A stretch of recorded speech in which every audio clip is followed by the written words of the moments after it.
All right, Al, you want to start us off, or do you want me to? Good evening, everyone. It is 7 o'clock, and we're going to start our meeting. Can we start with the Pledge of Allegiance, please, Malcolm?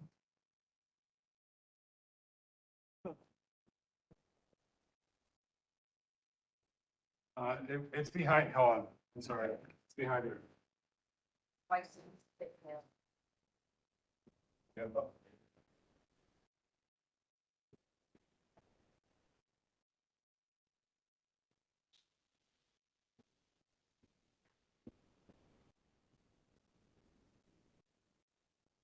That's on. Is that on? Ready?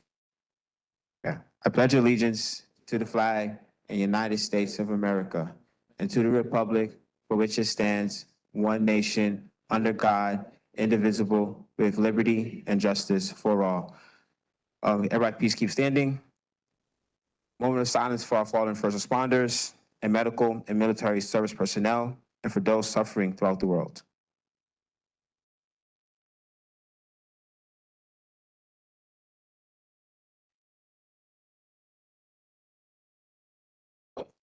Thank you.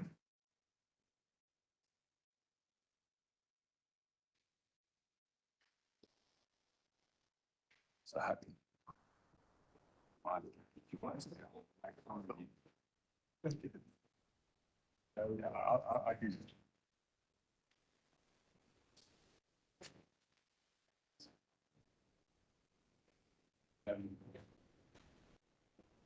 Our gallery session will begin now. Mike Donahue from Calvary Hospital. So, hello. So just remember, if you're speaking, if you're not, or if you're new to this tonight, we get 2 minutes. You address the board members, all right? And if they have a question for you, or you want something you want to respond to, you got, so initial 2 minutes. Malcolm here will give you whatever type of warning you want. Let him know. If you want 30-second warning, 15-second warning, and 4 questions or comments thereafter, board members can respond to. Remember that you're addressing the board, Committee Board 11, and not the public. So that's actually, Malcolm, do you want to read the code of conduct, or Al? Code of conduct, should we? Oh, yes, okay. Do you does everybody have an agenda? Does anybody need an agenda?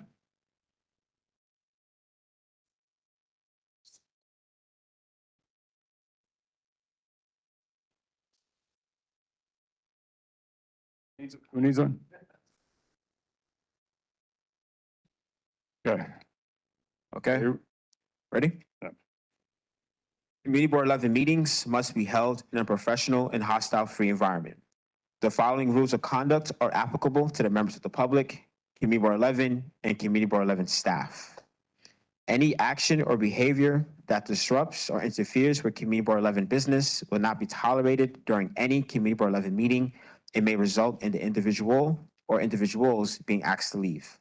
If the action or behavior continues, this may be considered disturbing the peace, and the appropriate authorities may be summoned.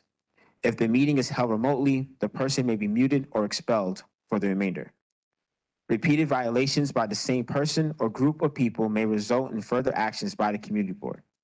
All public speakers must address the full board or the committee with their concerns. Electioneering for a position other than an officer of Committee Board 11 is prohibited. Engaging in acts of violence, including threats, are grounds for immediate suspension of the right to attend meetings pending review by the Ethics and Disciplinary Committee. Respect the equality, diversity, and privacy of all persons by respecting and valuing differences of culture and opinion. Refrain from unpleasant or disparaging remarks and other actions. Abstain from all forms of harassment by actively discouraging it, and disseminating false information is prohibited. Thank you.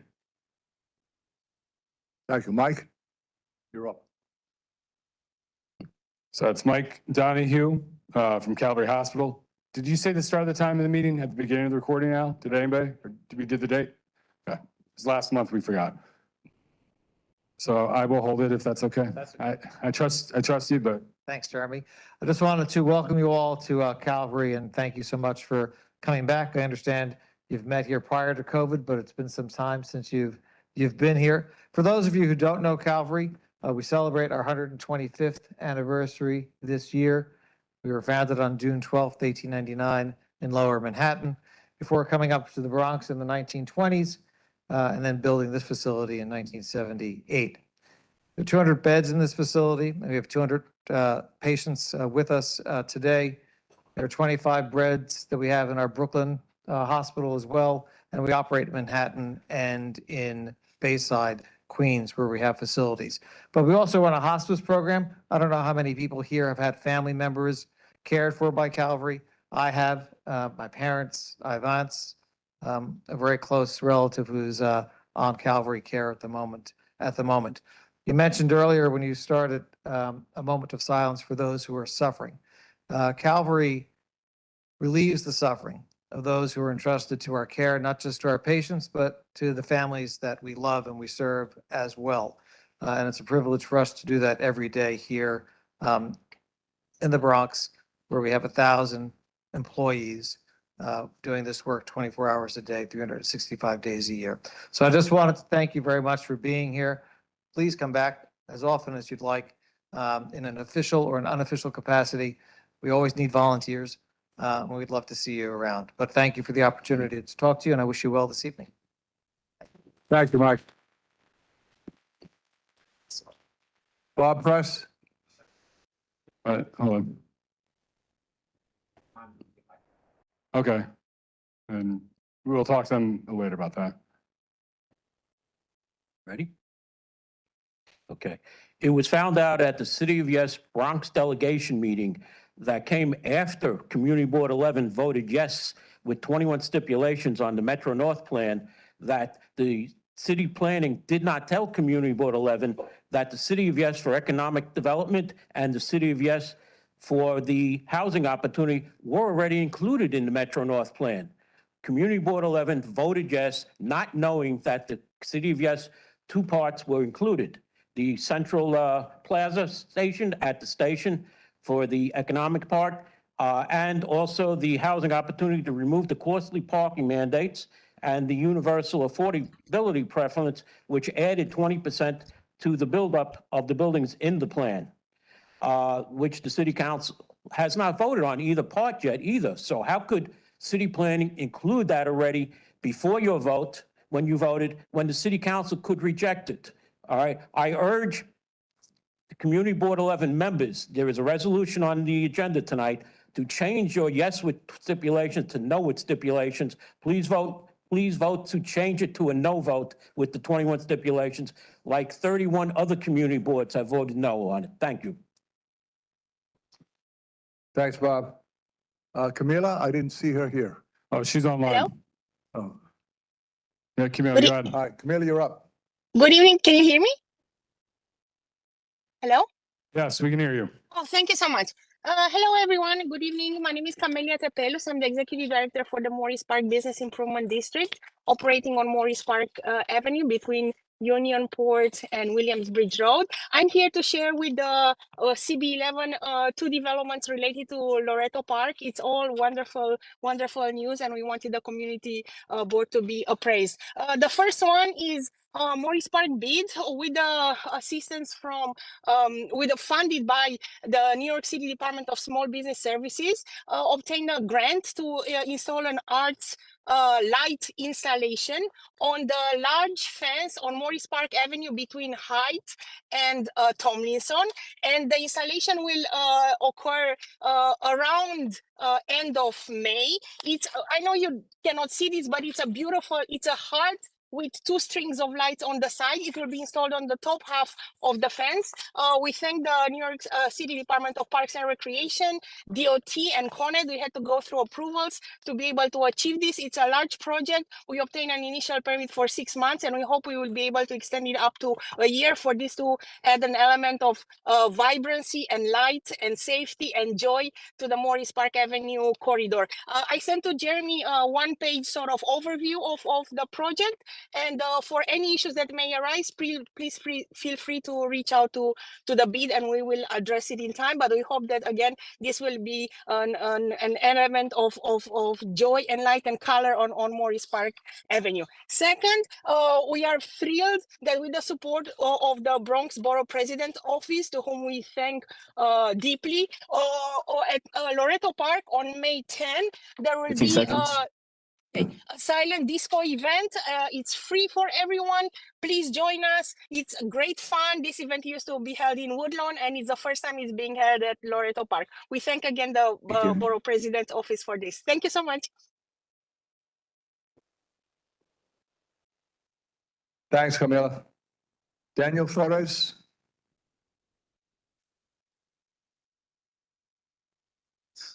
Oh, pleasure to be back, guys. Nice to see familiar faces here.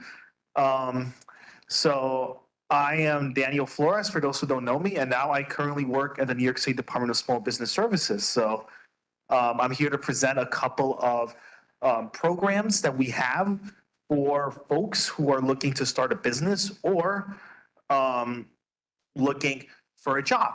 So lovely to see a familiar face again. So I'm going to be real quick. So we have this over here, which on the first part were our connections to our business solution centers. So we do a lot of things, but I'm real quick. If I provide a real brief overview, we have free business courses. We have legal assistance if you're looking to negotiate a lease. We have MWBE certifications to help folks be certified so they can do business with the government. We have recruitment to help you find talented staff from all across the city. So this is specifically for folks who own a business. Secondly, we have information for job searches through our Workforce One program. So we can do everything from helping with career building to resume prep to mock job interviews. And one last thing that I actually forgot to mention when it comes to this is SBS recently announced a $5,000 grant that eligible businesses can take in areas that are prone to flooding. So we all know what's been going on. It sometimes 30 seconds. and then it over floods, but it's very important to make sure that our businesses are taken care of. And we strongly believe that you shouldn't go to the government should go to you. So it's a pleasure to be back here again and the community board where it all started for me. And if you have any questions or want to connect further, I have my business cards. My cell phone number is 917-510-3070. And my email is dflores@sbs.nyc.gov. Thank you so much, everyone. Pleasure to be back here. Thank you, Dan. Yeah, 917-510-3070. That's my cell, so you can feel free to shoot me a text there as well. Pleasure's mine, everyone. Thank you so much. Thank you, Daniel. Roger McCusson? Sure. And before he gets up here, I've known Daniel since he's like this tall. And I always remember him from when he was that tall because he was a very astute young man. Yeah. Ready? Sure. Hi, good evening, everyone. Most of you guys on the community board know me. Up until last month, I was on the community board. But I just want to talk about how I think Community Board 11 should go into the future. Historically, we've established that a community board was led more as a dictatorship than it was a democracy. New members who want to see positive things for their community, not for just a few people that run in the community board circles. They want to focus on what's important for all of Morris Park. I don't want to leave you with the impression that it was all negative. I met some incredibly positive and powerful people that are here. This is a partial list for time. Okay, and effect. Malcolm for calling the question to just once the conversation's going on and on and on using Robert's rules. Tiz, her meetings are timely, concise, and does an excellent job supporting all of the educators in the Bronx. Serena, undaunted by anything that's thrown her way, organized, a problem solver. Rabbi for his levity in contentious meetings. Rich Reynoso, pragmatic, passionate, timely. Cynthia, detailed and persistent. Janice, I love your quote. We can dance together, but we cannot talk together. And Veronica, stepping up in difficult times. We know it wasn't easy. And a bonus comes with a partner who is deeply involved in the organization. Wendy, who's had experience on other community boards that weren't run the same way, so kind of knows how the flow is. Naomi, always tempered, puts in long hours preparing, you can tell, for her meetings, so they run concise, and reaches out to as many resources as possible. And Janet Wilson, just how you put your finger on the pulse of how the meetings are going and are able to grab everyone back together. Cynthia, microphone. So Roger, it's been wonderful working with you, and I was very sad to see that you had made the decision not to apply for reappointment. And I'm curious to know why. Mostly it was a timing issue. I'm a father of four different kids in 4 different schools, 3 different schedules for the schools. And most of the time, the meetings were at dinner time, which is kind of sacred. So it really wasn't a good work, life, and volunteer balance. Most of my volunteering before had been when the kids are in school or on the weekend. And if it was on the weekend, it was an activity that they would come, together as a family. And honestly, I wouldn't want to take them into some of the community board meetings because you can see how it's not behavior I would want them to mimic.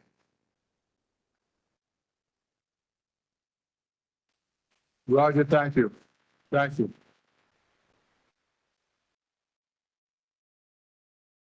Okay, Kevin?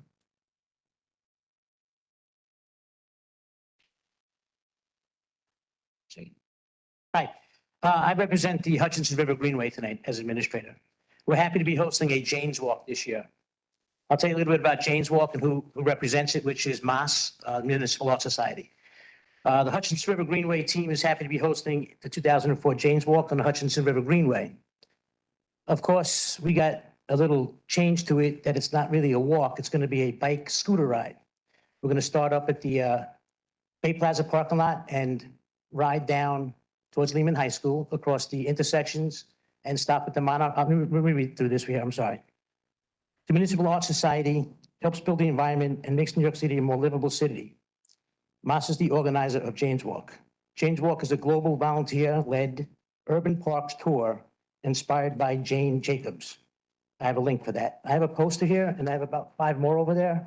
If anybody needs to get in touch with me, I may leave a little early tonight. My number registering is here. I'll finish reading this.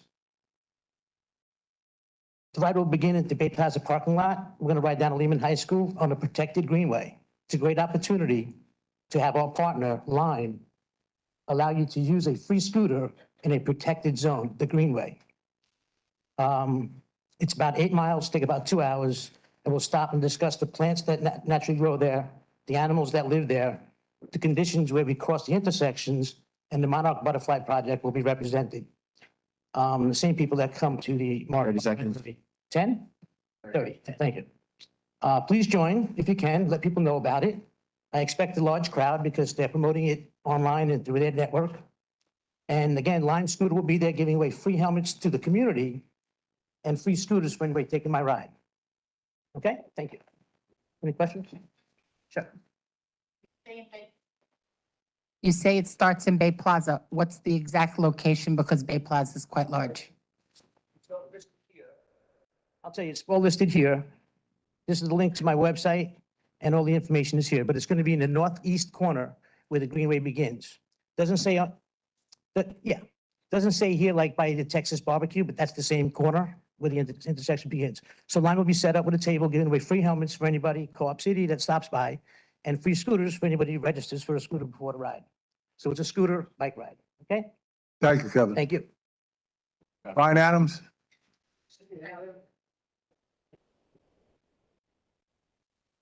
And if we can get another table, if we put it back there. I got it. got it. Boom, boom, Okay, okay. I'm gonna hold it for you, okay? Yeah, you never even know. 10 minutes, 10, I have I have future limit 10, speakers for the community, for the, people registered for to sign in for the gallery seat. 10 registered, 10 registered Chinese. Make sure about it, 10 pre-registered, Chinese for the gallery, okay? That's pre-registered before tonight, okay? Before any community board meeting, okay? Thank you. And that's all. Thank you, Brian. Thank you, Brian. Diana Finch? So I'm speaking tonight on behalf of BPECA. For our last BPECA meeting, Bronx Park East Community Association, we took Brian Gonzalez up on the offer he's extended here at the community board meetings for a presentation from the Bronx DA's office. Brian came and spoke on the topic from arrest to sentencing, or disposition, as not every arrest leads to a sentence. I highly recommend this presentation to the board and to the other community organizations in the district. Our BPECA board members, myself, Hazel Mura, and Kenny Augusto, who often works with the DA's office in his position in the borough president's staff, all learn new information, and we gain insight into the DA's perspective and procedures. Our members were able to ask many questions, personal experiences in a group conversation that included representatives from our elected officials who heard our concerns directly. BPECA advocates for a neighborhood that is wonderfully diverse in every way. And so I'm especially grateful to report that, to my surprise, I'll admit, the DA's presentation gave our group that night, which included Black, white, Asian, Latino, Latina, conservative, moderate, progressive, and very progressive members, a framework for a very thoughtful, respectful, and productive discussion of community concerns about public safety and quality of life issues. One important takeaway: data shapes policy, including at the DA's office. So call 911 for any crime in progress, and call 311 for violations and chronic conditions. As summer approaches, we plan to follow up with a second presentation. The DA's office has offered us specifically focused on youth, including specific data for our neighborhood. So thanks to Brian, and our thanks to the Bronx DA, and we look forward to learning more. Thank you. Thank you, Diana. Patricia Cambria?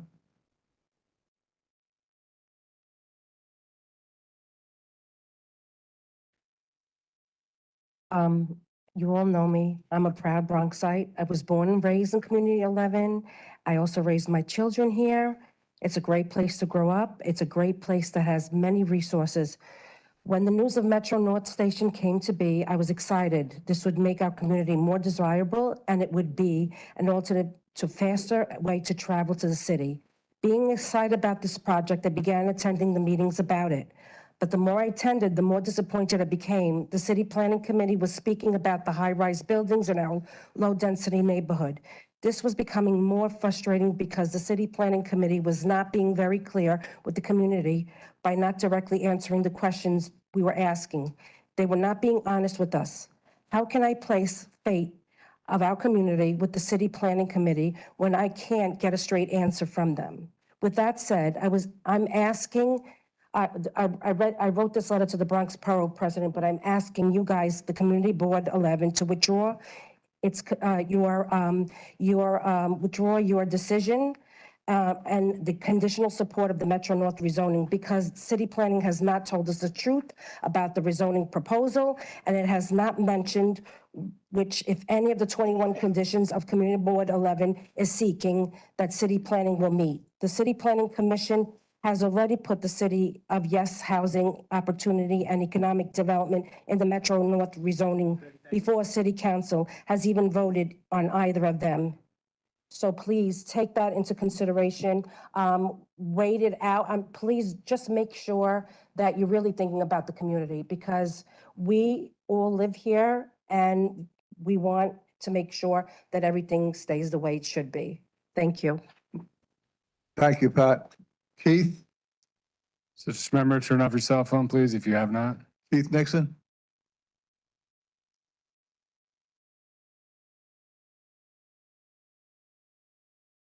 How you doing? My name is Keith Nixon. I'm the advisory board president, NIDC, Eastchester Gardens. I'm new at this. I'm trying to figure it all out now. I'm trying to get everything together, and I'm trying to understand what's going on. First, I would like to know when am I going to get training to learn all of this stuff to get it down pat? I'm about taking care of the kids' future, and I'm about making sure that senior citizens are comfortable on their way with what they got to do. That's all I really like to just put myself out there, let y'all know who I am. Let me ask you something, Mr. Nixon. I know exactly what you're speaking about. What it is there was a meeting with NIDC about 3 weeks ago. And what it is, you, Lewis, and about 5 people attended that one meeting. What it is, we requested certain things. That's what we asked for, certain things. You don't got to go into the particulars, but we asked for certain things. That organization said no. They didn't give us anything. The only thing they're going to give us is light bulbs. That's the only thing. And they asked for trips, they asked for food, they asked for other different things. Now, as far as I'm concerned, they can get out today. It wouldn't make me never mind, because our development is not benefiting from what they're doing in there. We're not getting nothing out of this. But as far as your training is concerned, I called DYCD today and I asked them, couldn't they send somebody from DYCD over to train you for the advisory board? Because it doesn't make no sense. You've been in for 3 months. You keep asking. They don't do nothing. Anything we ask, they do nothing. So I did call. Okay, I want to let you know. Just one thing, Mr. Nixon, I definitely want to welcome you to the board. First time seeing you, but welcome you to the board for sure. Serena and I are the coach. She's the chair, and I'm the co-chair of the Community Development and Budget Priorities Committee. We would definitely love to connect with you and also with Keith to figure out what's going on over there in Eastchester Gardens and figure out how can we as a board work with you to address any of the concerns that's going on over there. Okay, so before you leave, please share your number, email with us, and I will definitely reach out. Thank you. Just to let you know that I did reach out to Jasmine Burton on Saturday. I've been in contact with NIDC in regards to what was supposed to be a $3.5 million sort of, not NIDC, but an Eastchester Garden renovation that was supposed to be happening. We did receive a letter for it, and just newly in terms of that it was going to be fully funded. And just as of a couple of days ago, I found out that that funding was pulled. And so now I am doing research. From my understanding, it's because now NIDC is a PACT program. So what I am saying is that we have been doing this for over a year. I reached out to the city and the Department of Planning, strategic planning, so that they could come and that they could to talk to the community and get the community's input to just go over the blueprints, get feedback. I understand that there was supposed to be a renovation of the gym. There was supposed to be a new studio that was to take place. From my understanding is that they will renovate the gym and that they will renovate the HVAC sort of system. That is where I'm at, and this has only been a couple of days because I newly just found this out, but we have been in contact, and again, with your colleagues. But my question is, when you say training, what kind of training? Where to go, how to get what I need. I don't know who to ask. I don't know anything. Okay. What's the matter? Okay, well, just, yes, so we'll be in touch, and thank you. Thank you, Mr. Nixon, for coming by. I just want to say, please provide your information to us. I would like to talk to you as well. And I want to make sure, I don't know if Kevin Riley's representative is here, Jamal Bailey's representative is here. Any of those representatives, Carl Heastie, I'm calling you guys out. We need help with Eastchester Gardens. Thank you. This is Angel Diaz, if I So may. jump I in. know that there's a plan, Serena, that you mentioned, but we're talking about like right now. That's what we're looking for. We're looking for the right now. We have little kids who need things to do. We have middle school kids who need food, lunch, and those are the things that was silent on. So I understand the long term, but we're talking about the short term. We're talking about the right now. And I'm extremely happy that we're having this conversation.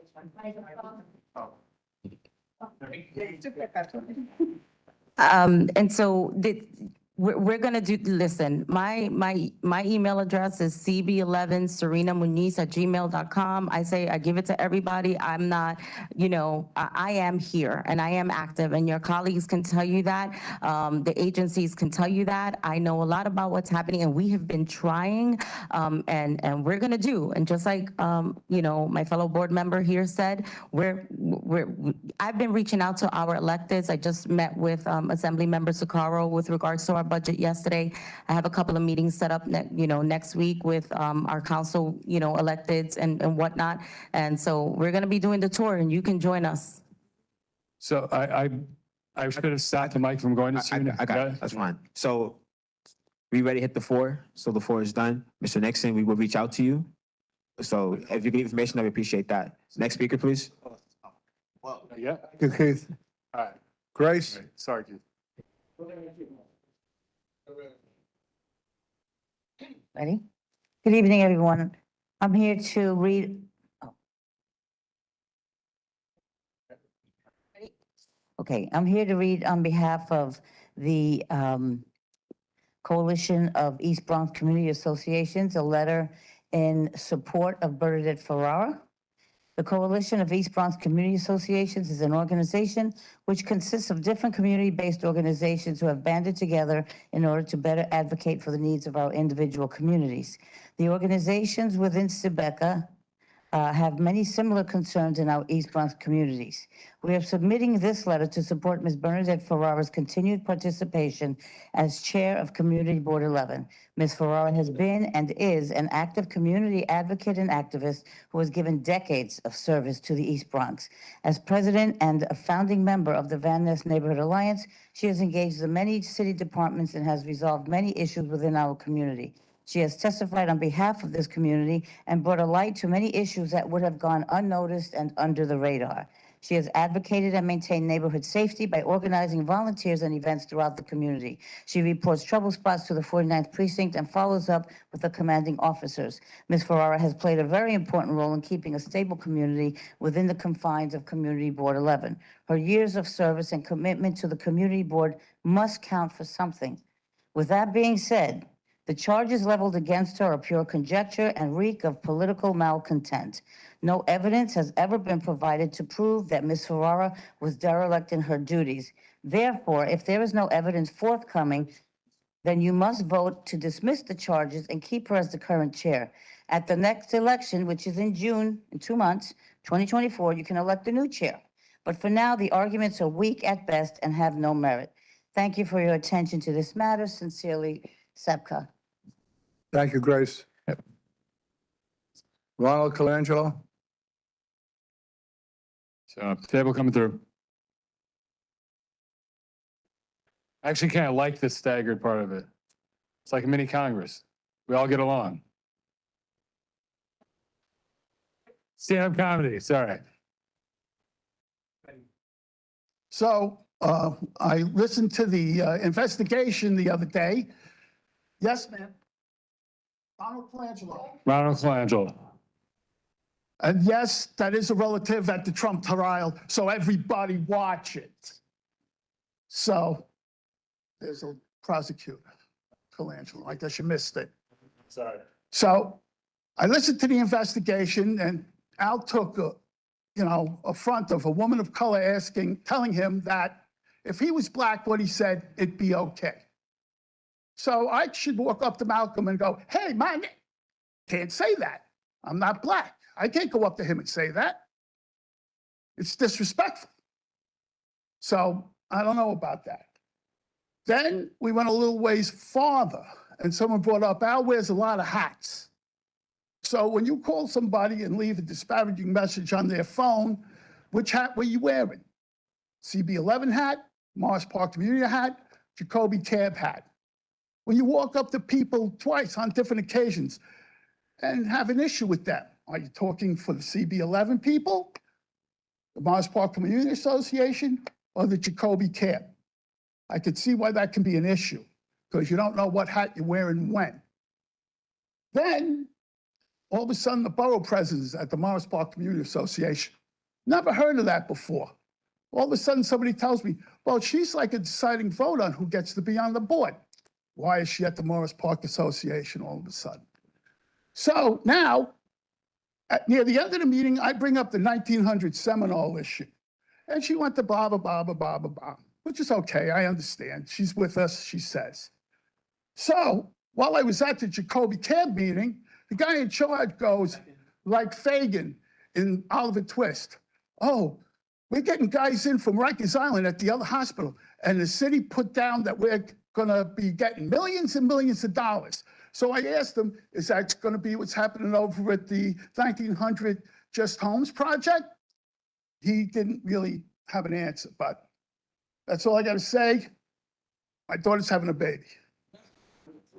Mary, you had a question? Okay, sorry. Thank you, Rob. Do you want to go over that too?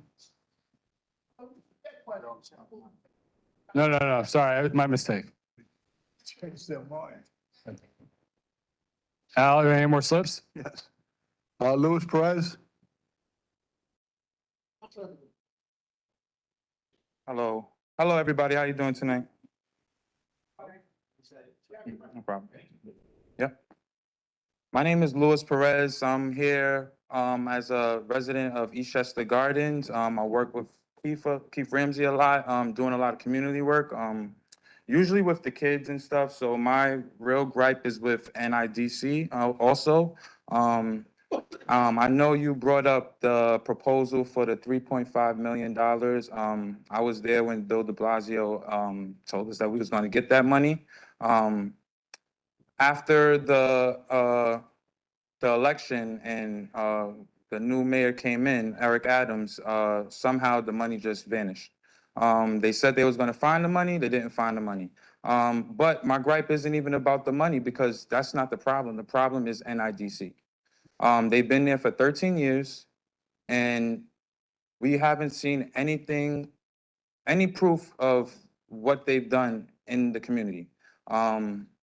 They basically babysit the kids. You know, we love the workers that are there. The workers do as much as they can with the resources that they get. My son goes there, so I love all the people who take care of my son. But what can they do with scraps? Jasmine Burton, she's a good friend. I knew her since we were little kids, and she does what she can. But she works with two hats on. She works as a resident of the community, and she also works as a member of NIDC. So you can't put it all on her. And I think that's what her bosses do. They say, oh, she's there, she's part of the community, so we're part of the community. But we don't see them in the community and helping out at all. So I think that you should definitely look into how much money NIDC gets and what are they doing with that money for us, our kids. Thank you. Thank you, Louis. The gentleman had mentioned Charles Dickens' Oliver Twist.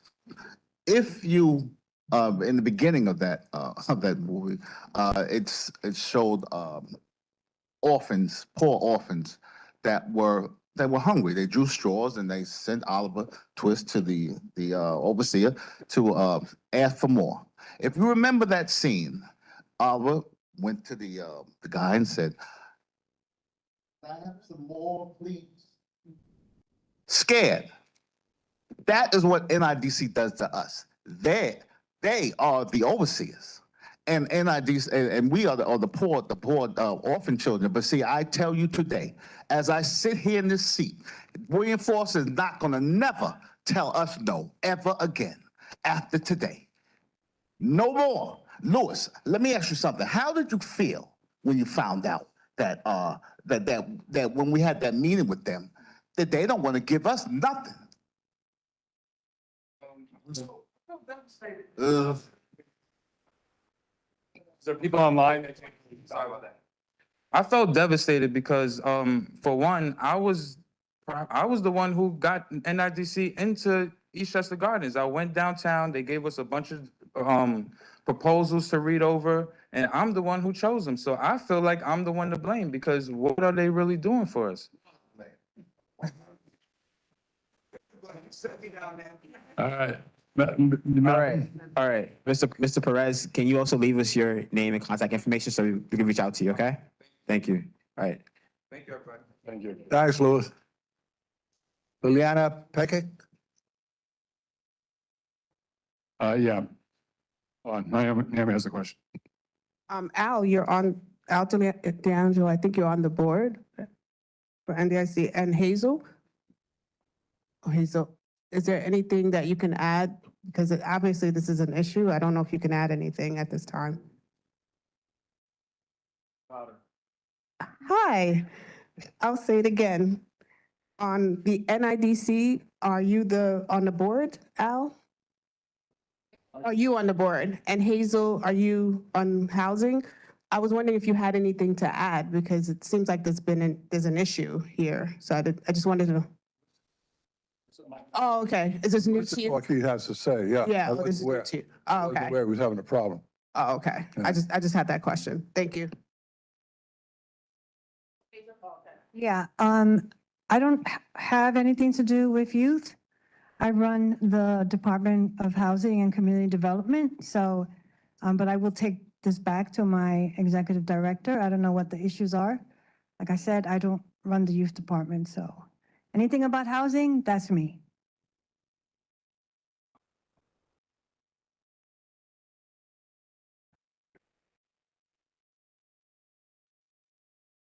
Hazel, do you recall 3 months ago when we was in the center and I asked you to expand your housing program? I said, Hazel, I said, we're being switched to Section 8. I said, can you find some type of way to serve us in the tenant community organizing thing? I said, there's 5,000 people that live in Eastchester Gardens, 5,000 or more. I said, can you expand it? You looked at me like I was crazy. I ain't seen you yet. As a matter of fact, today's the first time I seen you in 3 or 4 months. But I did ask you, and you can't tell me I didn't. You understand? So that's what I'm telling you. If they are here.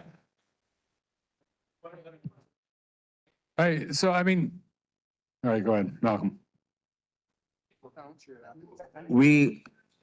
One second. We have, can you give me 1 second, please? We have a code of conduct that must be followed. We cannot go back and forth. I understand this is an issue. We will not solve it right now. We have to meet with them and get down to nitty-gritty as to what has to get done, okay? We have a meeting that we have votes that we have to make. We have other issues that we have to hear, and we need to make sure this is done efficiently and effectively. This is not a realm to argue. So I will allow Hazel, if Al allows it, one more response, and then that's that. Thank you. We unfortunately do not get funded to work with NYCHA developments. I have tried for years and years and years to get funding from HPD. They will not fund us. I have been looking for private money to work with the 3 developments in our area. I cannot find funding. I cannot go somewhere and start working on something when I don't get paid, we don't get paid to do it, unfortunately.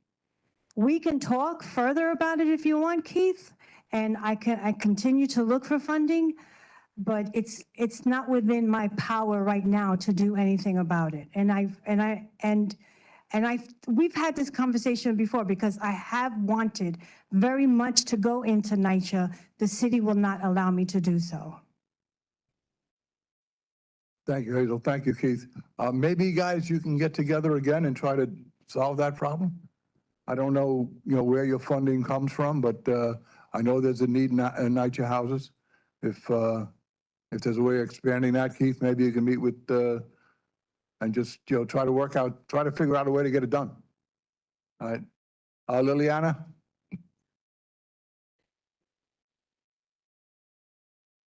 Good evening, everyone. Thank you very much for having me. Oh, you'll hold it? Oh, I apologize. Okay. My name is Liliana Pekic. For those of you who don't know me, most of you do. I represent Christy Marmorato's office, Councilwoman for the 13th Council District. I'm here tonight to talk about our events that we're doing. I'm the Director of Community Affairs, and so we have a lot of things going on, a lot of issues going on also, but I'm not here to talk about issues. I'm here to talk about pleasant things. First of all, we are having a rain barrel giveaway. We're sold out with the May 4th rain barrel giveaway, but we're having another one on June 7th, and it's going to be at Loretta Park. For those who wish to get one, please call our office. We also have a mental health and addiction forum that we're doing at Lehman High School, and that's going to be on May 10th. I've provided flyers for all these events at the table there, so you can reach out and take one with you. Both events are going to be at Lehman High School, the Mental Health and Addiction Forum, as well as the Job Fair. The Job Fair, I have a lot of agencies, a lot of unions that are hiring apprenticeships positions. And so I urge you to come to the Job Fair and to tell anyone who has a high school diploma and is looking for a job to please come to this job fair, because there are really tremendous amount of people that are going to be there. And I have flyers for you out there as well for the job fair. And we have a Mother's Day event. It's a Mother's Day tea party. On May 14th, we're going to do a Mother's Day tea party. We are hosting this party with 200 people, and of course, in collaboration with NIDC, who's wonderful enough to co-host this event with us. So on May 14th, we're going to have a Mother's Day tea party at Maestro's. Please, if you wish to come to this Mother's Day tea party, it's filling up fast. So call my office and I'll be glad to put you on the list. Thank you very much. I would ask from now on, maybe all our elected officials speak after the meeting to, in other words, I don't want all the elected officials to send a representative during the session that we have, the community session. My apologies, Al, Okay. but the reason why I spoke soon is because of the fact that I know you have a lot of things going on, and I just wanted to make sure that I get my information out to you, as well as I'm not usually the one who attends these meetings, so I wanted to make sure that. I just don't want to set precedent where the elected officials representatives come during the gallery session. Thank you very much for the opportunity. Okay. All right. Thank Good you, night. Liliana. Thank you. Charlene Jackson? And she's the last, right? She's last. Yeah, that's last for the gallery.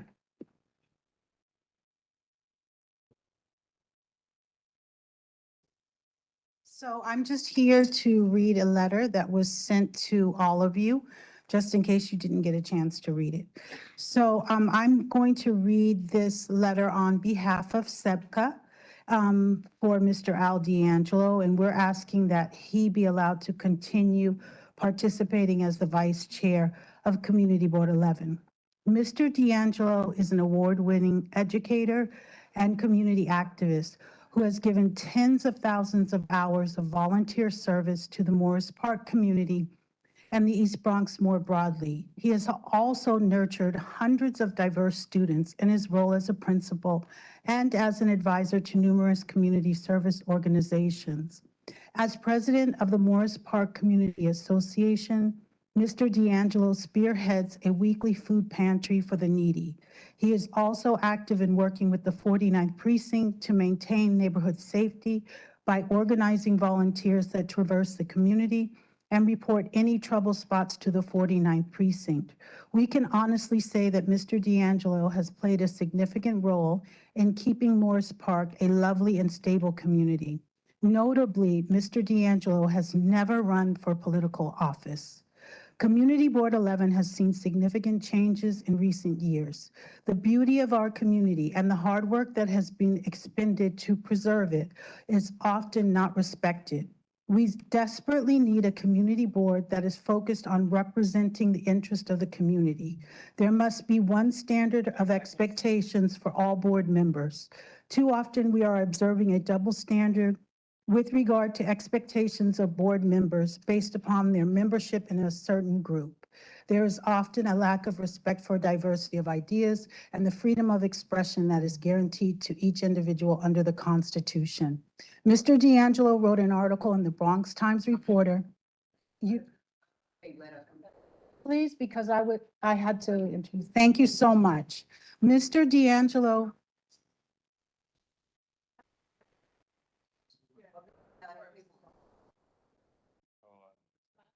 So we got two members, want continuation. The chair or acting chair, well, Burnett is online. She can allow more time. Up to a minute, I believe, is what the bylaw Only if you said. have a question. Do you have a question?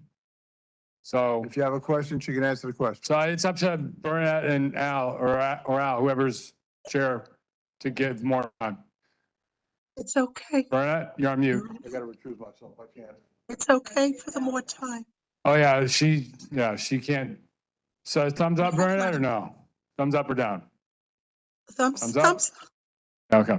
All right, so we'll give you another minute. Thank you. Mr. D'Angelo wrote an article in the Bronx Times Reporter in his capacity as the president of the Morris Park Community Association. Although everything in the article was accurate and also noted by many reputable scholars, there was an emotional outburst on the part of the board because the article addressed the negative impact of single parenthood on the Black community. There was no attempt to evaluate the article on its merits. In fact, one member of the board stated that if Mr. D'Angelo had been a Black man, he would have had no problem accepting Mr. D'Angelo's opinion. The double standard was blatantly revealed. No one from the board questioned the statement. This was extremely troubling as it demonstrated no genuine commitment to fairness on the part of the board, but rather a pre-existing agenda. We need our best and brightest to serve the community, and that requires a focus on meritorious ideas, as well as commitment to service, hard work, and integrity. And I'll just stop here. Thank you, Charlene. That's it. So the gallery session. Chair's report, Bernadette. She has laryngitis. She can barely talk. Drew yesterday. Can't speak? She's not well. It's. Stop. Jeremy, Burnett? I just want to let everybody know that I have laryngitis and I am kind of ill. But I'm glad I'm able to be here on virtual. So thank you. Just wanted to say that.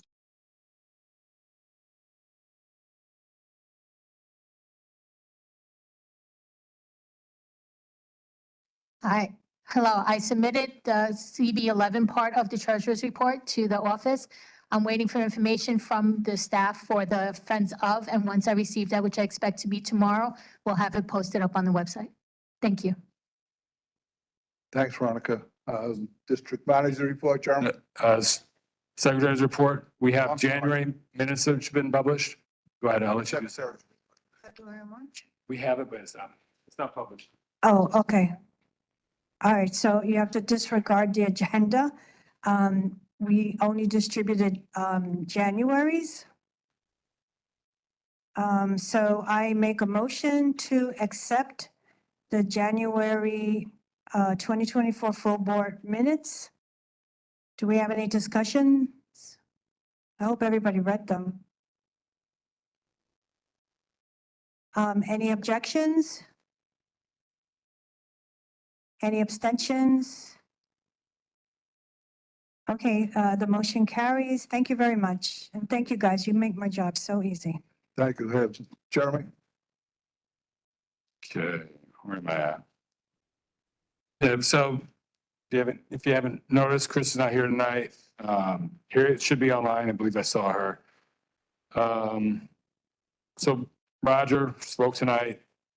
I asked him last month what he wanted to do, but he was indifferent, so I wasn't gonna push the issue. The homeless shelter walkthrough.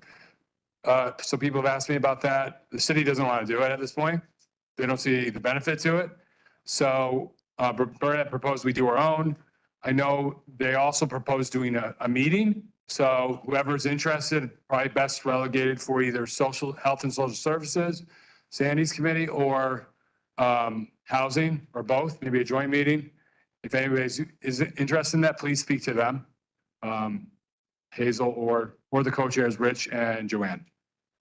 But there's some other things I want to say, but I won't right now because we probably got a long night, right? Joanne, you got this, or do you want me to? Okay, let me just run the mic. So there's only 2 mics, all right? It works better that way. I got to.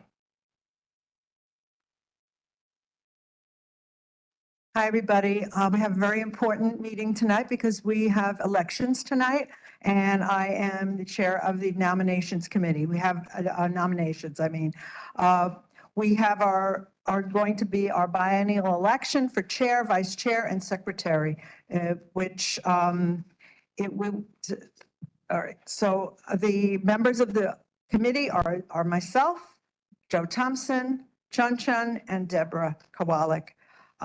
Just to see who can run. We have members of the nominating committee are not eligible to run, okay? The nominating and elections committee I can actually, on the nominating committee, we're allowed to, nominate people, right? So, okay, so we can recommend. Let me see, okay.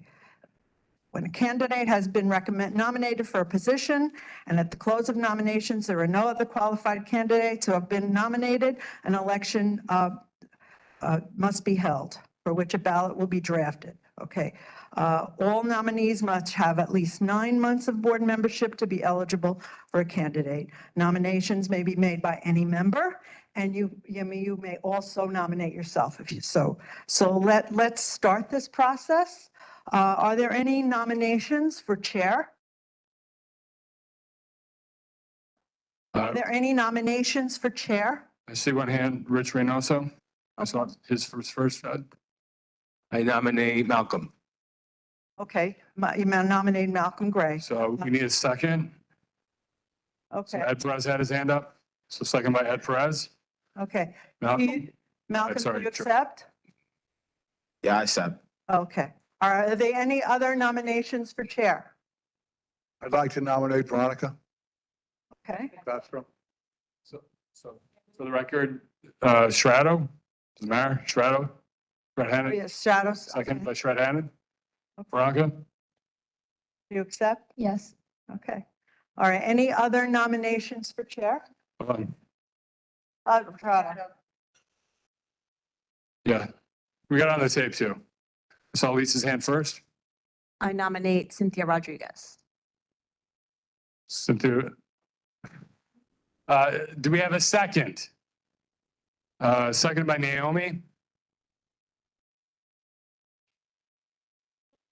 I deeply appreciate the vote of confidence from both of you. But at this time, I just don't have the bandwidth for chairing, or for even trying. Well, thank you. Thank you. Okay, are there any other nominations for chair? Okay, I'd like to nominate Mr. Rich Reynoso. okay. So hold on. Who seconded it? I saw Juan. I hear Naomi. Either one. Juan, Naomi, does matter, whatever. I know. We can just pick one. Pick one, Hazel. I accept. Okay. Are there any other nominations for chair at this time? Kaden. Okay, I nominate Naomi Pendleton. okay. So I guess Katie we had can- nominated Naomi, Wendy seconded it. Talk after this. I accept. Okay. Okay. Any other nominations for chair? No, I guess we'll close that. Next is vice chair. Okay, are there any nominations for vice chair? Janice is first. Nominate Serena for vice chair. That's Serena Muniz by Janice, seconded by Ed Perez. Got that, Hazel? Serena, does she accept? And she accepts, for the Okay. record. I accept and thank you very much. Okay.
Here.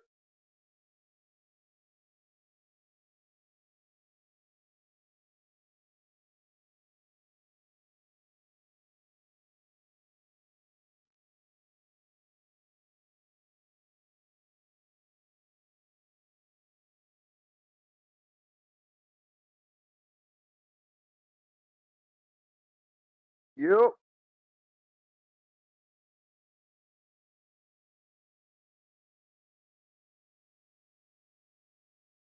Yep.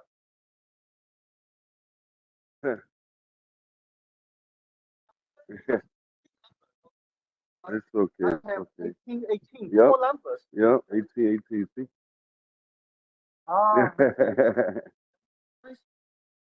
It's crazy.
Can anyone hear what's happening in the room?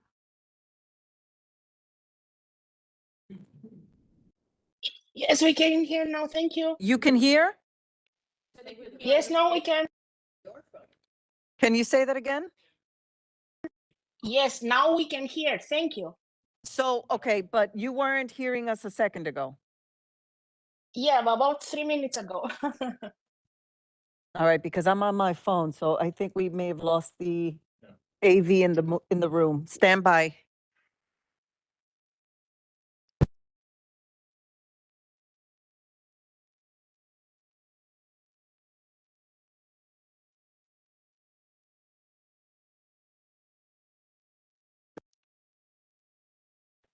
In the meantime, while we wait to get it back up, is there anyone online who wants to make a nomination for chair or vice chair? You can type it in the chat, please.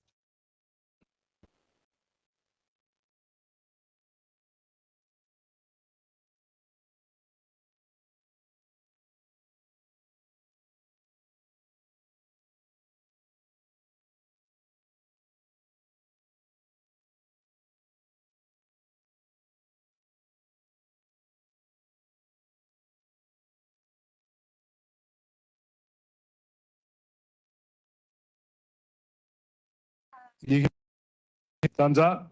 Yes. Sean, Bernard, thumbs up? Okay, perfect. All right, so Okay, we're back to Ed Perez, okay, right? back to Ed Perez. You want to restate it, Hazel?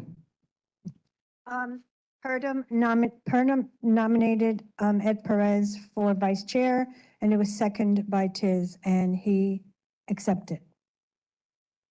And he is eligible according to the bylaws. He's been a member longer than 6 months, 9 months, 9 months. Okay, are there any more nominations for vice chair? Anybody online? Anybody here in person? Yeah, Mary? It's the reason I have tennis shoes on. I'd like to nominate Wendy. I second. So Mary nominated Wendy, seconded by Naomi, and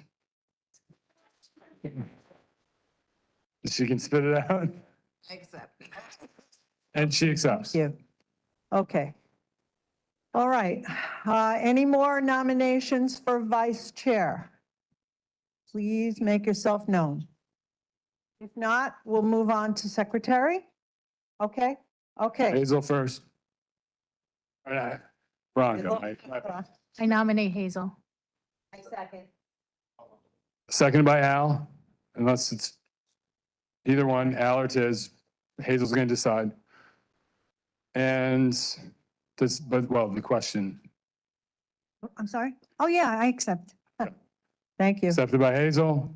I saw Ed's hand next. I nominate Veronica Castro for secretary. Okay, Veronica, can we get a second for, A second? second for Veronica for secretary? So Juan wants to second it, sorry. Well, Veronica, well, Veronica, do you accept? yes, accept. I appreciate it, but if, I'd rather stay as treasurer if I don't move up to chair. Thank you. Okay. Okay. Any other nominations for secretary? Like to, nominate Cynthia. Cynthia Rodriguez by Naomi, seconded by Wendy. I'm losing your names. Got that, Hazel? I'll accept. She accepts. Okay, any more nominations for secretary? Getting old. No. Yes, nominations are also next month too. Yes. Oh, wait, I'll nominate Richard for vice chair.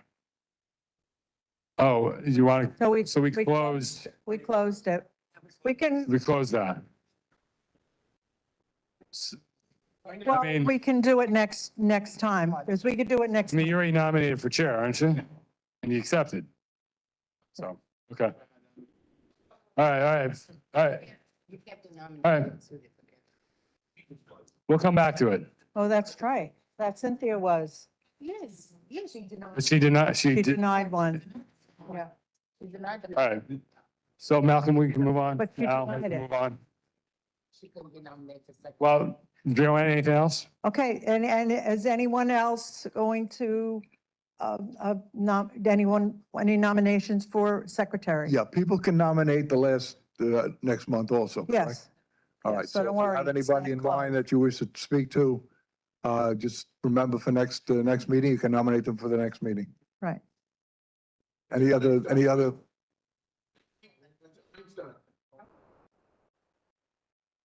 So did you close the nominations No. for secretary? So I think, Lisa, oh, okay, sure. Okay. Okay, that's okay. I would like to nominate Mary for secretary. I second. Sure. Okay, all right. So Mary for secretary, got Naomi, Wendy. Naomi, Wendy, accepted by Mary. Lisa had a question. Yes, Lisa. How come the only position that's not being voted on is treasurer?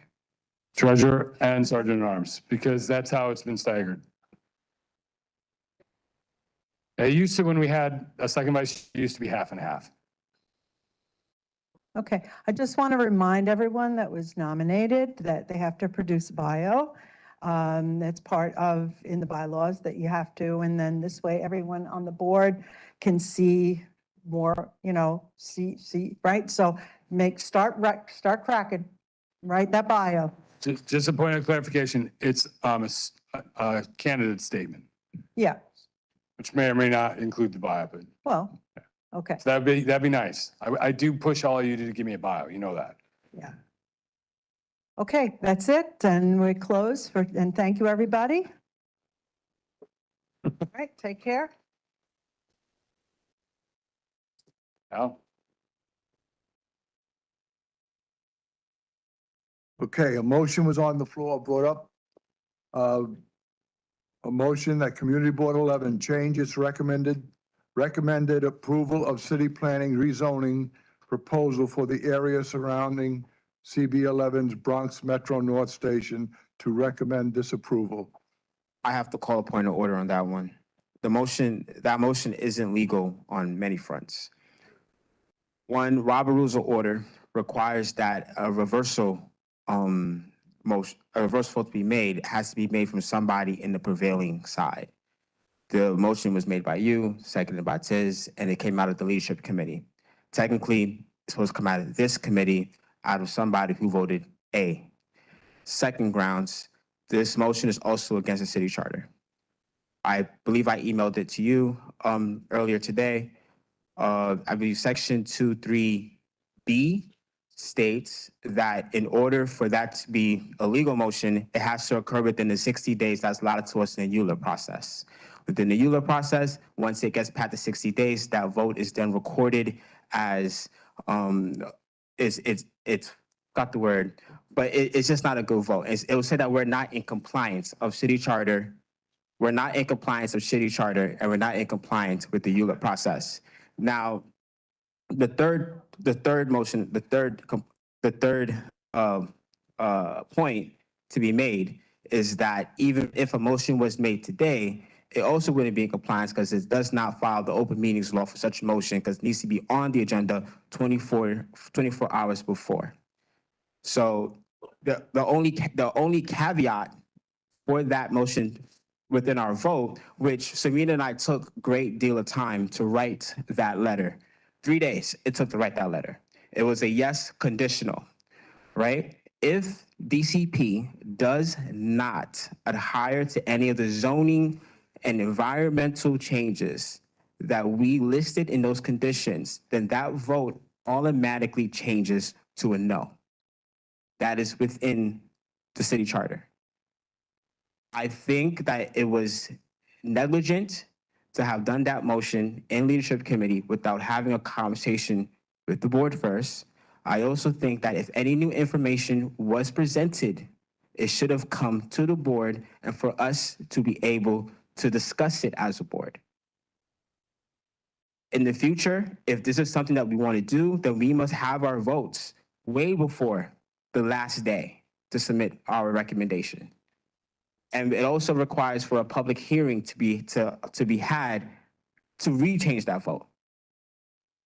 So the motion on this table right now is not a legal motion, but the only caveat here is that DCP does not adhere to the zoning, which we asked for the zoning cap, and we asked for the independent environmental studies to be done because of the sinkholes. If those specific conditions are not met, then the vote turns to a no. But that's all. So I'm looking at Malcolm's email now. My apologies. Today's been a crazy day. Again, Harriet's out, or well, Harriet's not in the office and Chris is out. So I can send this to everybody now. I don't know if that matters at this point. I might as well, right? I mean, what Malcolm was, he sent me an email regarding this around 4:44. So, yeah, I know, but here we are. So I'll send it anyway. The only concern we have, if Malcolm is right, that yes, or that yes turns to a no, the thing is, the city is counting the votes. Right now, it's 31 yeses and 20 no. So I don't know, I don't want the city to think that we voted for something that the community doesn't want. Without the stipulation.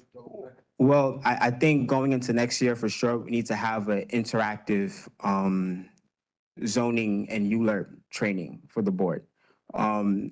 We are still within a ULERP process, right? We have 3 chances, right? We are step 1, so we have the community board vote, comes from us, but we also have our city council members. So we have 2. We have Councilwoman Christine Marmorato, and we have Councilman Kevin Riley, right? So we're supposed to be talking through them to also get our conditions into their vote. We also have to be talking to the borough president, who's also part of that. That's 3 representatives in the ULA process that oversees our community, right?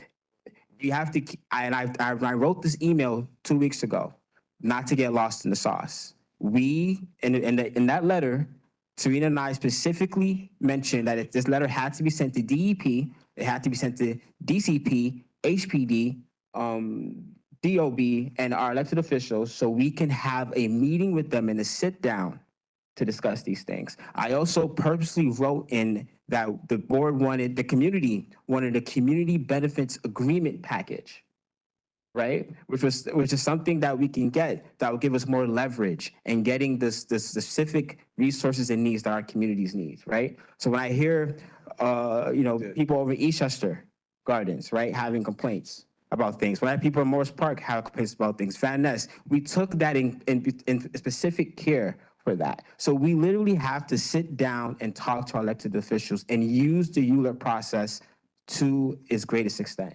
We have not used it at all. Right now, it is at the borough president review. We should be pushing this. I did overhear that she mentioned some of the things that was in the letter. We have to keep pushing it there. Keep having her fighting for us and getting our point across, because doing this vote, it does not look good. It weakens our hand a little bit here. But I see Rich has something to say. Okay. So this is at leadership. I think when something is voted on leadership or wants to get voted on leadership, it should go back to committee. It should always go back to committee for discussion. I heard about this. Someone told me in the street that this happened. Oh, by the way, they voted for this at leadership. I said, how is that possible?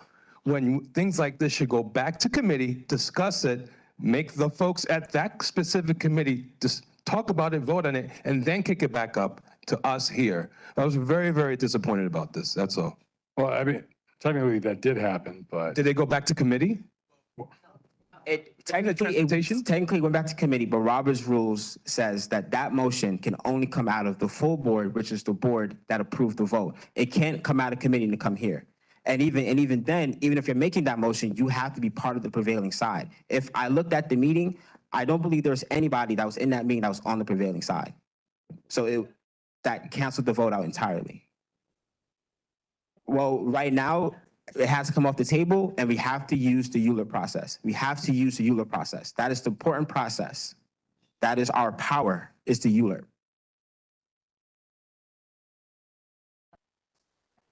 All right, Joanne.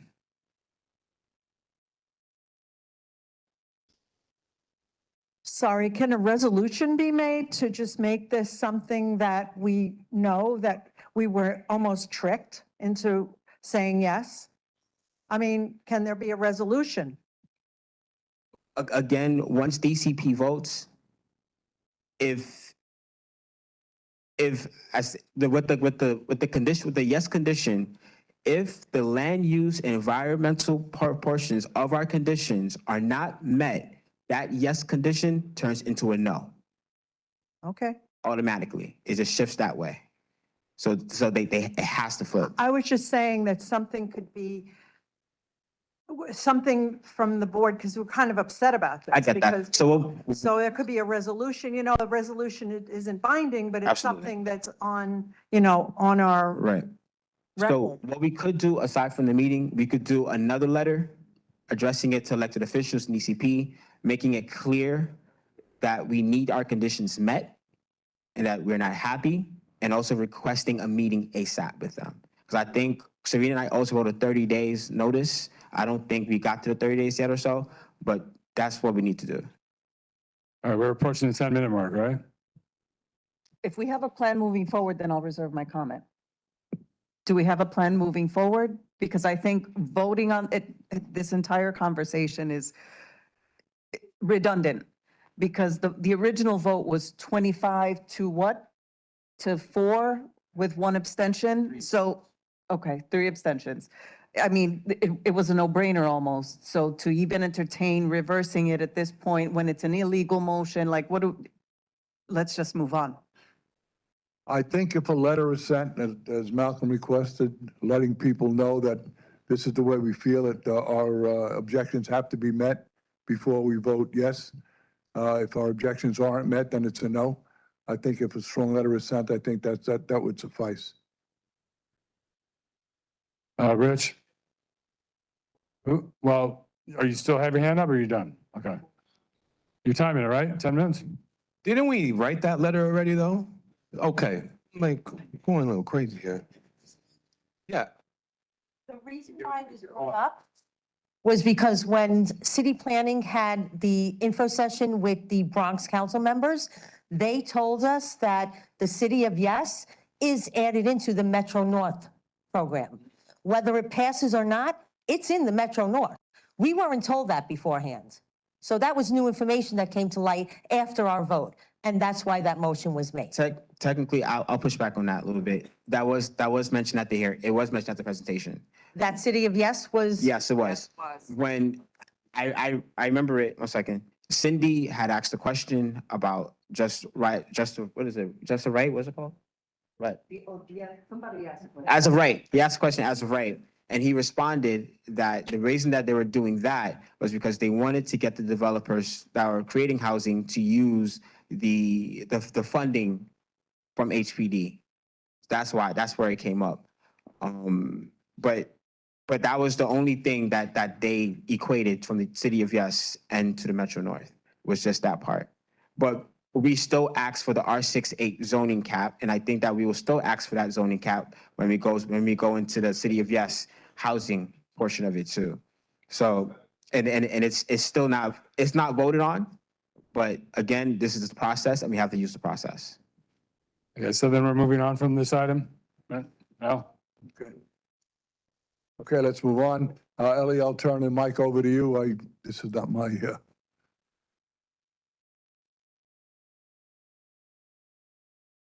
Thank you. Good evening, everyone. Veronica asked me to chair the investigative committee, and she appointed members to serve on that committee.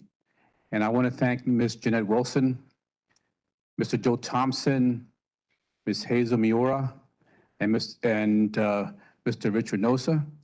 When we met as the committee for the first time, the committee voted to keep me as chair by our bylaws, and Rich was appointed to be the vice chair, or second in command. We spent a lot of time going over the resolutions. And for those board members who watched, the first session took about 4 hours, a little bit more. The second one, close to 3 hours. Then we met for the third time, and we met for about 2 hours. This was not an easy task. From my understanding, this has never happened before. This is historic. I prepared a report, which I submitted, along with everybody's vote for transparency. And my understanding is that that report was and then channeled to every board member to read. I also put together all the documents that were submitted pertaining to each resolution. And my understanding is those documents were forwarded to the board. We were tasked to make a recommendation to the board. And after all the votes were taken, the recommendation from the investigative committee was to keep Mr. Al Thompson, Mr. Al D'Angelo and Bernadette in the respective leadership positions. That is what the outcome of our meetings were. The end result will be up to this board. That was our recommendation. What I'd like to say is, whatever the outcome is, it will affect, perhaps, if it's a negative outcome, the standing of these individuals within their community. I've been on this board since 2004. Al's been on this board since 2004. And Bernadette has been on this board since 2009. We're all volunteers. We make mistakes. President Kennedy said the mistake is not a mistake unless you refuse to correct it. And I think why I know we have bright people on this board and great leaders in the making. I will ask that this board respect and go along with the recommendation of the investigative committee. We spent hours and hours and hours on this. And let's move forward. Let's put this behind us. Let not this be a stain on our community. Let's show some compassion. We all can make a decision about the future leadership of this board come June, and I think that's the direction that we need to go. That's my suggestion. But the motion, our recommendation was turned into a motion, and the motion is that Community Board 11 motion that the Community Board 11 allows Chair Ferrara and Vice Chair D'Angelo to remain in their leadership position on CB 11 for the duration of the respective terms. Is there a second to that motion? So Joanne Rubino? Is there a discussion on the motion? Jeanette? So I would just like a clarification. Are we voting as a full board?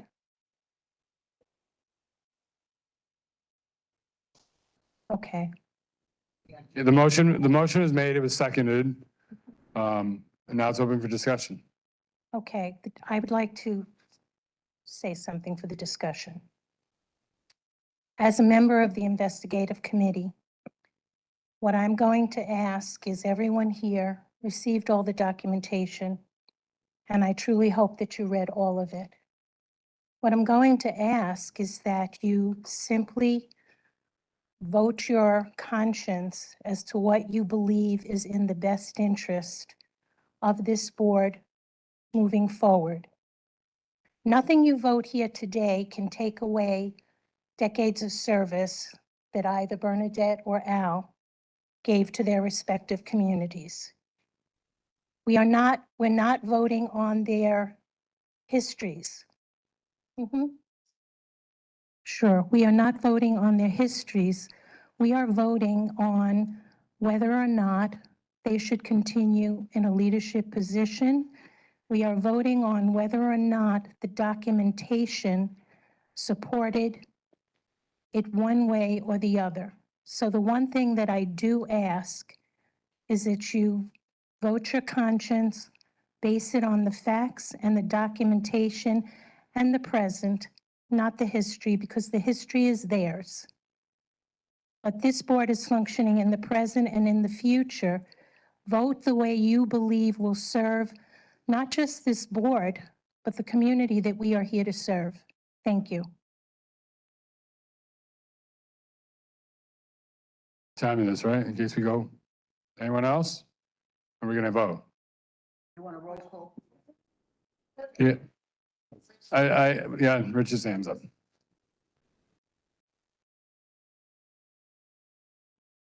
I was also in the investigative committee, and what I'm about to say, I think a lot of folks are going to disagree with. But the fact that we do have elections coming up, and I mean, I don't know where folks are lying on this vote. I was part of this committee. After realizing after some time that we had elections coming up in June, I'm gonna be very honest. I didn't see the need for the investigative committee. I'm a big believer of votes and voting. And I think this is going to shock a lot of you, but I think they should just remain on. And then we can, if you want to vote them out during elections. I don't want claps. This is not for claps at all. So I know it's controversial, but the work we did on this committee took so many hours of my life and our lives together. And it was very difficult and we got yelled at a lot. But given that, I think elections are coming up. We should do it that way. We should just vote them out during elections, if that's the thing we want to do. So that's my piece. It's kind of redundant because I was part of this investigative committee and spent so many hours, but I kind of saw the light. I'm a.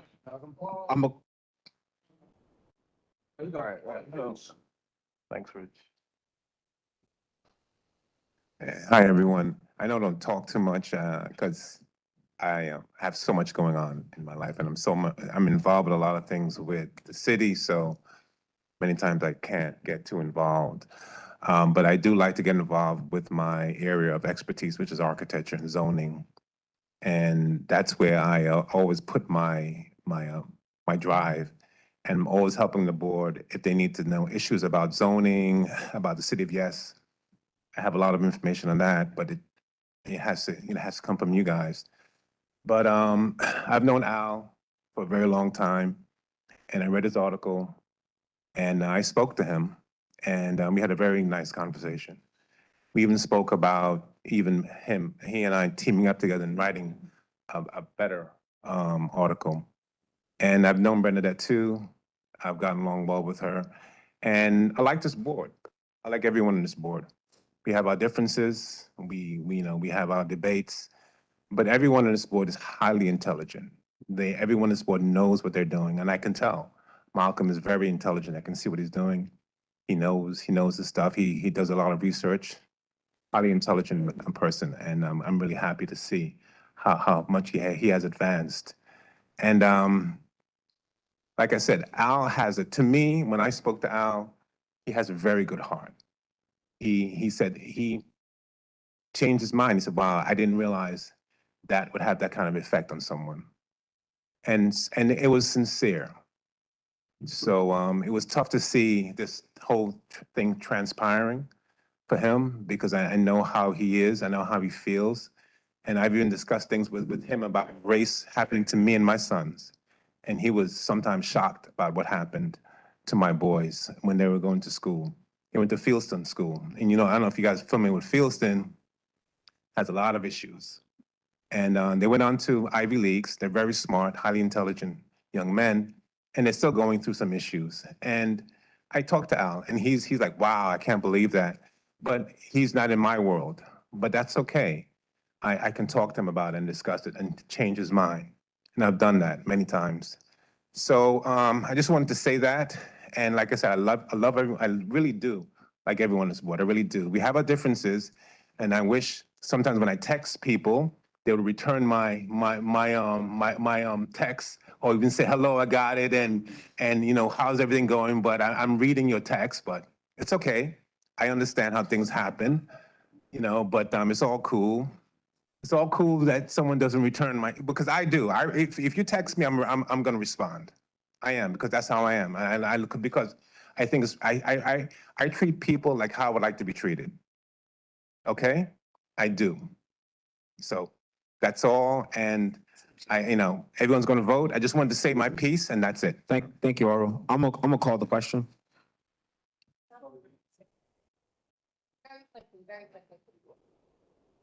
Before we vote, I just wanted to thank the investigative committee for saying yes when I asked you to join the committee.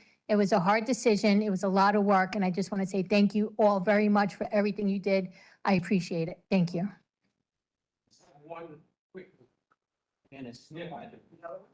Janice, did you want to say something? Please move the agenda. Let's get off Okay. this topic. Move So, Rich- the agenda. Spoke already. We're not right? going to be here. We are not going to be here till 10 o'clock, 10:30, 12, quarter to 12. Okay, all right. All right, Thank let's not sing together. All right, right? Next are playing. So remember, so the motion that Committee Board 11 allows Chair Farrar and Vice Chair D'Angelo to remain in their leadership positions on CB 11 for the duration of their respective terms, which would be July 30th, July 3rd, 1st. So we'll do a roll call. Burnett, can you thumbs up or down? That's how we do it. So, So I'm sorry. she's in favor of the motion. Yes. Al D'Angelo? In favor of the motion? Veronica Castro? Yes. In favor of the motion? Hazel Mura? Yes. In favor of the motion? Malcolm Gray?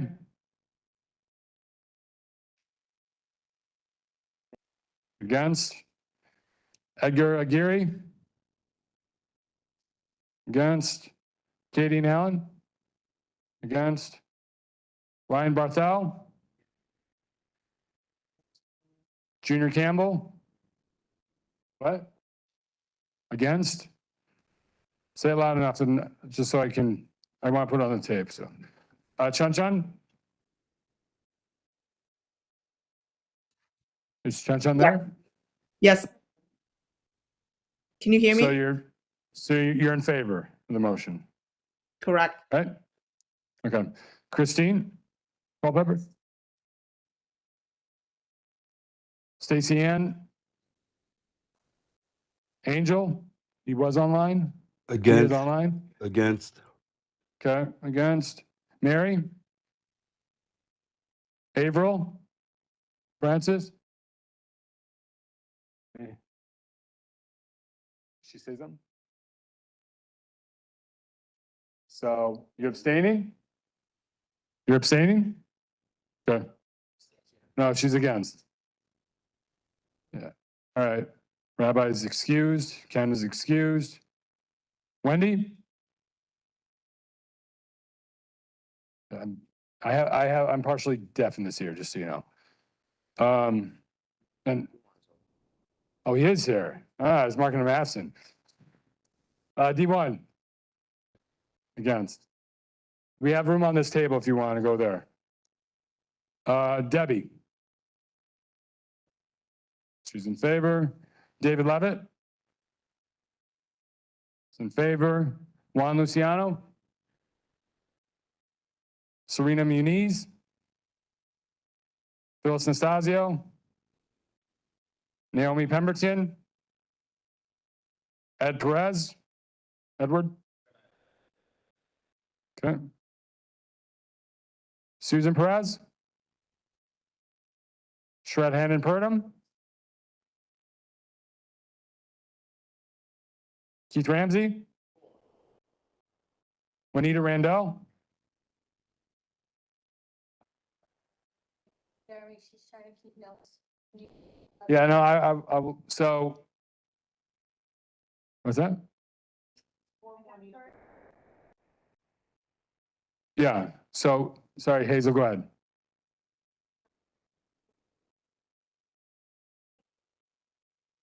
So we have Purdom is in favor, Keith was in favor of the motion, and Juanita was against. Huh? Are you against or, wait, what are we talking about now?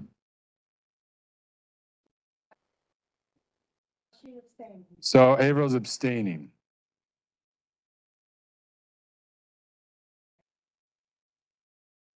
Hold on, I gotta go back to her.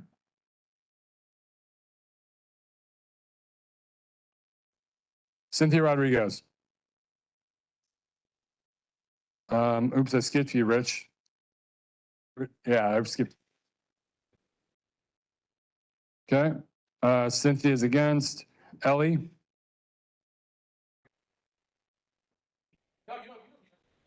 No, you don't have to. Joanne Rubino. Harry Santella. Against. He was online. Harry? Against. Yeah. Against. All right. Earl Selkridge. Lisa Soto. Joe Thompson. Sandra Unger. Janice Walcott. Dwayne Williams. Jeanette Wilson. Okay. I'm pretty sure the motion failed. I don't know if Hazel's doing Italia. We can come right back to this. Yes, no, maybe so. Well, we both added up. Do you want to say it now? So I would like to say something. I just want to make a comment. I'm going to read something to you. You and I know how true this is at African-American community. We know that more than half of all Black children live in single-parent households, a number that has doubled and doubled since we were children. We know the statistics that children who grow up without a father are 5 times more likely to live in poverty and commit crime, 9 times more likely to drop out of school, and 20 times more likely to end up in prison. They are more likely to have behavioral problems or run away from home or become teenage parents themselves, and the foundations of our community are weaker because of it. How many times in the last year has this city lost a child at the hands of another child? How many times have our hearts stopped in the middle of the night with the sound of gunshots or sirens? How many teenagers have been hanging around on street corners when they should be home sitting in a classroom or sitting in a classroom? How many are sitting in prison when they should be working or at least looking for a job? How many in the generation are we willing to lose to poverty or violence or addiction? How many? Yes, we need more cops on the street. Yes, we need fewer guns in the hands of people who shouldn't have them. Yes, we need more money for our children and for outstanding teachers in the classroom and more after-school programs for our children. Yes, we need more jobs and more job training and opportunity in our communities.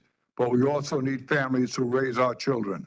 We need fathers to realize that responsibility does not end with conception. We need them to realize that what makes you a man is not the ability to have a child, it is the courage to raise them. That was written by President Obama.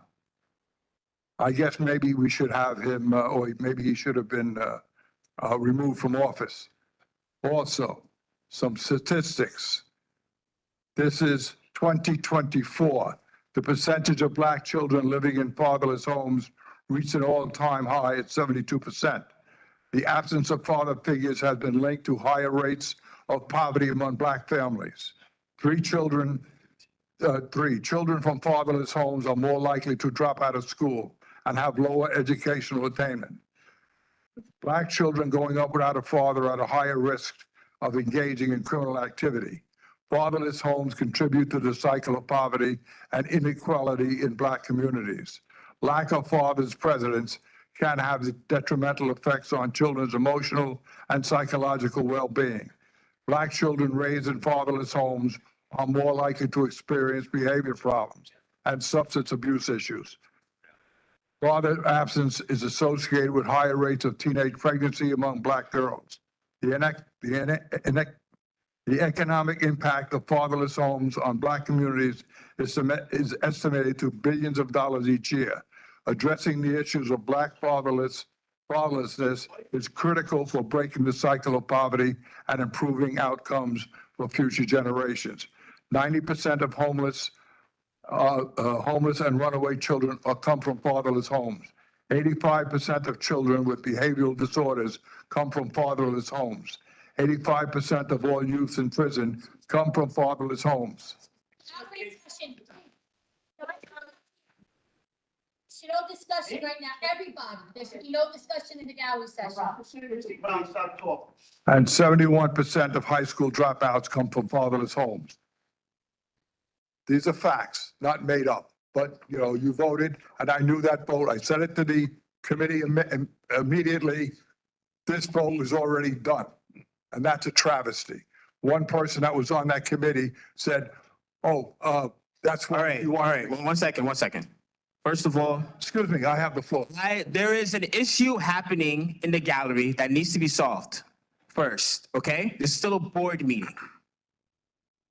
Thank you, Mom. May I ask what is going on in gallery? Kevin, what is wrong? Yes, yes. Pushed me to the side, said something.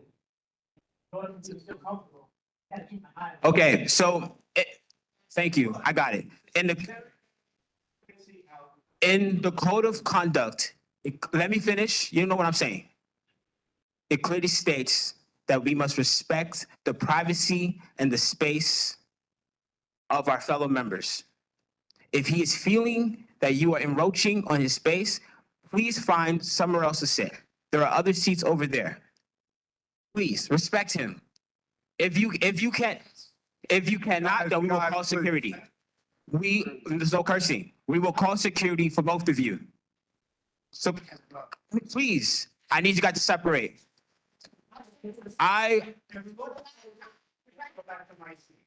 Yes. Ed, can you to the podium, please?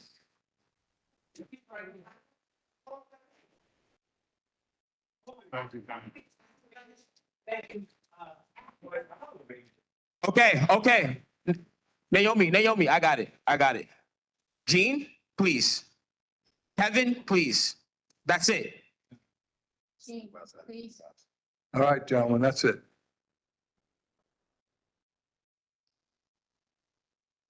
I just want to say what happened here tonight is a travesty. It's a travesty because you should. Ronnie, Guys.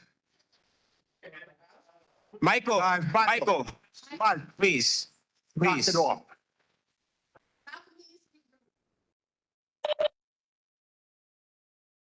I'm gonna give one warning. The next warning that I have to speak, people are being removed. This is a board meeting, a community board meeting. We expect decorum. Okay? This was a warning. Let me conclude. Next, As I get said, escorted this is a out. travesty. This vote was a done deal right from the get-go. I mentioned that at the committee meeting. I am ashamed of two members that have been here a long time and voted to have me removed. They know me. They should have known better than to vote that way. But this was a done deal, and again, it's a takeover, and it's a shame. It's a shame that this community board has sung to that. Are you done with your statement, Al? All right, I can respond to that. Let me finish. First of all, this is not what a community board meeting is for. There is a reason why such rhetoric, why such behavior cannot be allowed, because it trickles over to the gallery. It trickles over to those who view us. There is a reason why that article got picked, right? I could go on about it, but I won't, because we have business to take care of. We just heard members of our community from Eastchester Gardens, right? And I'm pretty sure there are hardworking members, family members who wants to get business done, who are part of this district. We have not, this is the first time we've heard of their issues on this board. Let me finish. Please. Let me finish. This is the first time we've heard the issues on this board. And I am ashamed that they had to come into this meeting hearing this and listening to that, what you just stated in those stats. That was very disrespectful. Excuse me. Let me finish. Malcolm. No, because it has to be said. It has to be said. Hold on. Can I say one thing? It has to be said, because I sat here. 1 second. Please. 1 second. I sat here and I listened. And there's one thing that I will say. You can write all the articles you want. You can have your beliefs about my community as you want, but you will never walk this earth with my skin. You will never understand the difficulty that I have had towards people who thought like that. You never understand going into a classroom and having to fight the odds because people are dumbing you down. You would never understand going into a college and people assume that you don't have a dad. You would never understand that. I showed my dad that letter. I showed my dad that letter and he was disgusted. Why? Every male in my family is with their family. If Barack Obama, who grew up with a single mom, has that experience, then that is his experience. But that is not the experience of Black Americans. That's not our experience. All right, just let me finish and then we'll go. No, now we have to move on. Well, Hold on. I need to, My letter of resignation. Excuse me. okay. All right, hold on, everyone. Hold on, please, order. Order, please. I'm the middleman, right? John, please. Well, hold on. I want to clarify what this vote means for everyone. I think because somebody asked me earlier today and it didn't register. Is this it then? We don't need another vote. This is the vote, right? I think we're all agreeing upon that. Okay. Okay. Can we just move on? Can I just say one thing? Excuse me. All I want to say is I see board members leaving. We're doing a process here, and whether we agree or disagree, I would love to think we could be a board where we respect one another and we respect one another's opinions so that we can move forward and do what we need to do.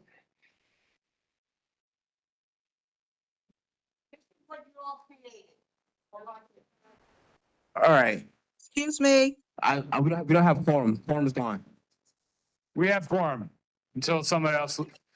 We have quorum. Christine, so let's just see how this works. We have 20, please, everybody quiet, please. Silence, please. We have 42 members currently, right? Well, okay, so we have 41 members currently. We need at least 21 for a quorum, right? I'm gonna count. Debbie, on down. 1, 2, 3, 4, 5, 6, 7, 8, 9, 10, 11, 12, 13, 14, 15, 16, 17, 18, 19, 20, 21, yada, yada, yada. We have a quorum, okay? So let's continue. Veronica's chair. So Jeremy, can you please give us the results of the motion, please? Hazel did an accurate reading as well. Please give her the mic. There were 22 nays and 15 yays and 3 abstentions. So the motion fails. Bernadette did ask to have a statement read for her. It's not a long statement, I hope, is it? No. Okay, no, okay, she's just. She literally cannot talk. Just really quickly, and then we'll move on with the meeting. Thank you. Hi, since she has really bad laryngitis, she did ask me to do her the favor and read her statement. This is her statement. I'm just reading it. Final statement to full board meeting on removal by Chair Bernadette Ferrer on April 25th, 2024. Many of the false allegations listed in the document against me are opinions and/or demands from specific board members appointed under Vanessa Gibson in 2022 and, 2023. To say that politics has not trickled down to our local community board level is to be in total denial. In my 16 years serving my communities on Bronx CB11, I never thought I would live to see it, but here we are. Just because a small group of board members can convince the right number of new board members to agree does not make it so. At last month's full board meeting, Veronica stated a request that those who put together these allegations come forward to the chair of the investigation committee with more details of each allegation. For example, one allegation stated that I was derelict of my duties as chair because I was not at meetings, yet my attendance sheet showed otherwise. The investigative committee made a thorough review of unsubstantiated allegations, which has allowed both Al and myself to remain in our leadership roles. Unfortunately, several board members have publicly stated that their minds were made up before the investigation committee concluded its review. Yes, they have an agenda. It was never to collaborate, but to be in charge. That is what has infiltrated not only our board, but Manhattan CB5. Read the city article, March 15th, 2024, entitled Leaders Resign at Midtown Board Citing Special Interest Influence Amid Zoning Fights. The borough president was well aware of the turmoil of the monthly disruptions in 2023 to change bylaws to suit new members' demands. Since May of 2023, I have forwarded emails of proof and asked for assistance as a new chair, focusing on being proactive as I saw the writing on the wall. But the BP's answer was always, they don't get involved. Even a meeting would have helped, but the fact is that our borough president took no action. Only a photo appearance to the networks at our November 2023 full board meeting and removal of one unstable board member. My parents always taught me that talk is cheap, action speaks volumes. This is all about manipulation, power, and taking over the community board, starting with public defamation of character and reputation of the chair and vice chair, counting on to these removal proceedings, or continuing on, to these removal proceedings. The mature decision should have been to wait until election time in 2024, nominate and vote instead of dragging so many volunteers through the mud with an executive session in November 2023, full board, and taking our board's focus off of the important community items. It has been a pleasure to serve you. Thank you, Hazel. Let's move on with the agenda now, please. Economic development, we did not meet this month, but we did have the candidate come in. I'm sorry, let me make that clear. We didn't have a quorum this month, but we did have the candidate there, and we did have a conversation with him. So you can see that video. He has agreed to come back next month for an official meeting. So if you want to just listen to the casual conversation, you can see it there. Let's move on to education, culture, and youth services. Is anyone here from that? No meeting? Okay. Naomi? Oh, She wants to say something. Chan, do you have anything to say regarding the education committee? No, I was just on. I did submit the Yankee Award nomination. Okay. Naomi, ethics and disciplinary?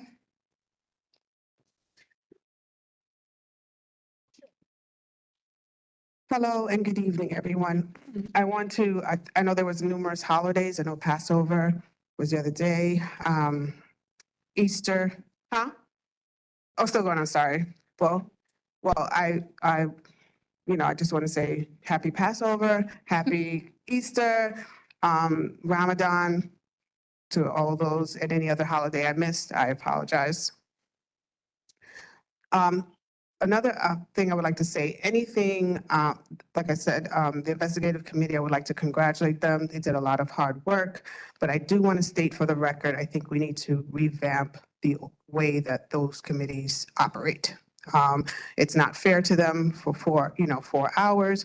My recommendation, which I have made to Veronica and the chair and to the co-chair, is to have a meeting similar to the way I handle ethics, where there's a person who is a representative from the from the defense side, or whatever you want to call it, and another representative from those who oppose, whatever way. And that will alleviate a lot of the research that the committee had to do, those individuals to bring that evidence and research, and you can really have a real discussion and vote.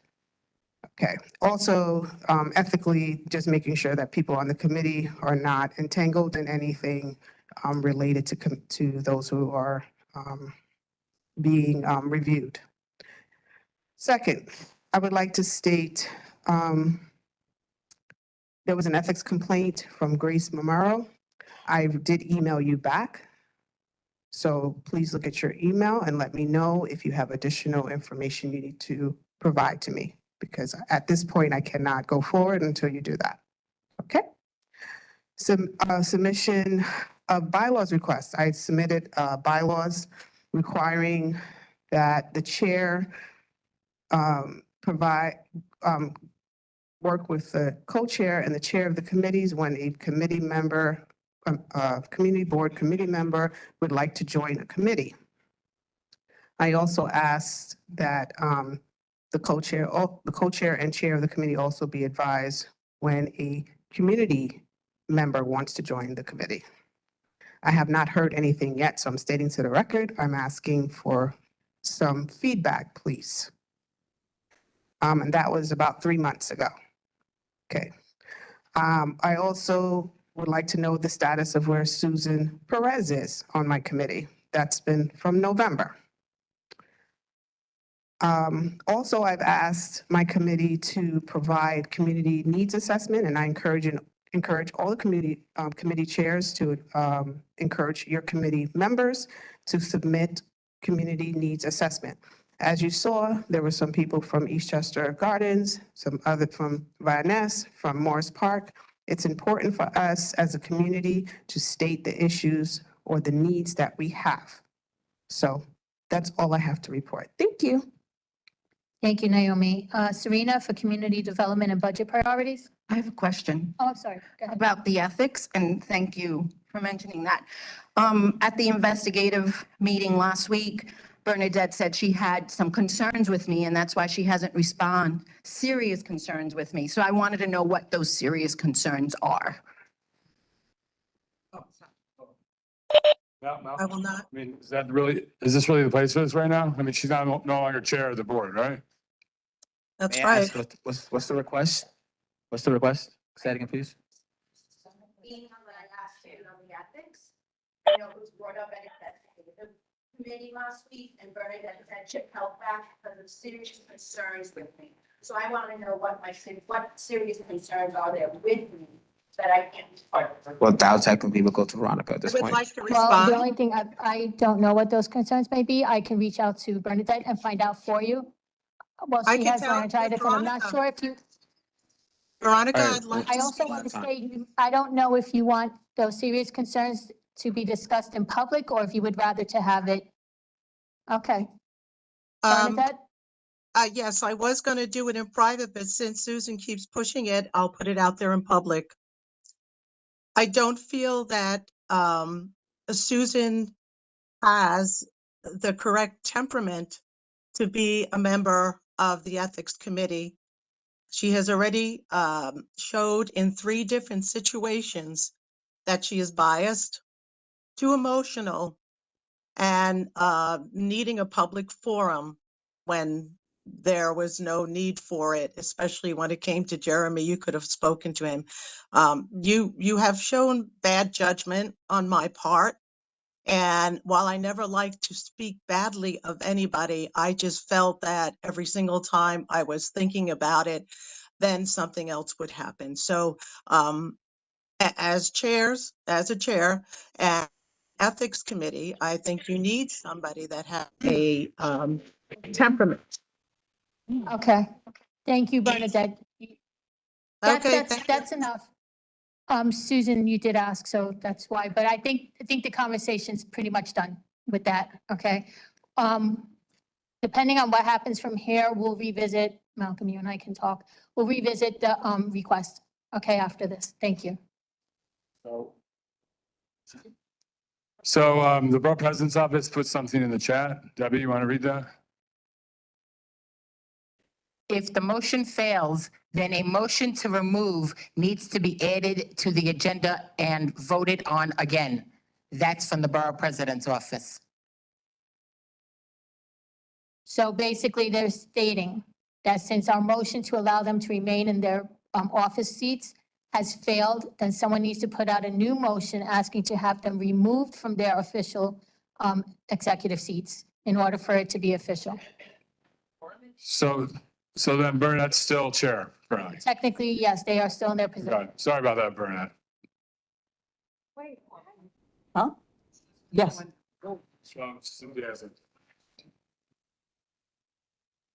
I, Wendy Hewlett, make a motion to remove Bernadette Farrar from her position as chair.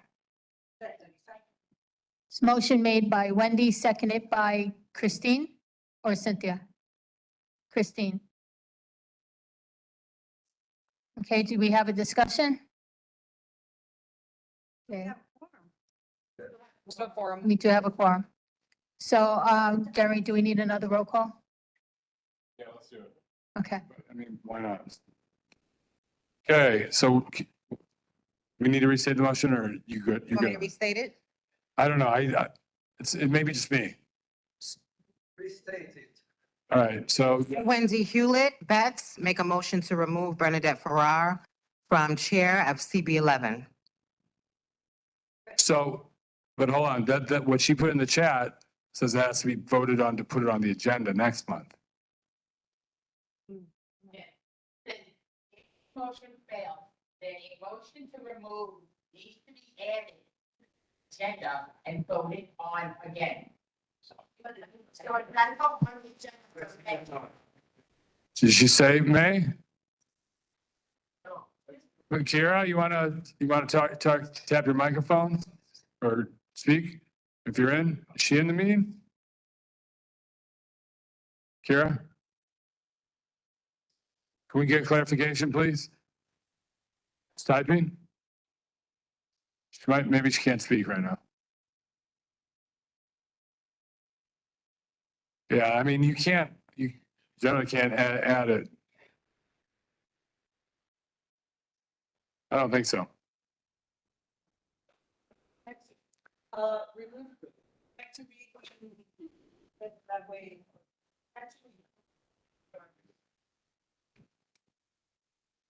Can you hear me? All right, All so right, everybody, please listen. under removal of an officer, item E, after disseminating the majority report and any minority report, an officer shall not be removed unless a majority of the appointed members of the community board concur at a meeting of the full board, the agenda for which shall have included action on removal. We received the reports from the investigative committee. I'm assuming this is the action.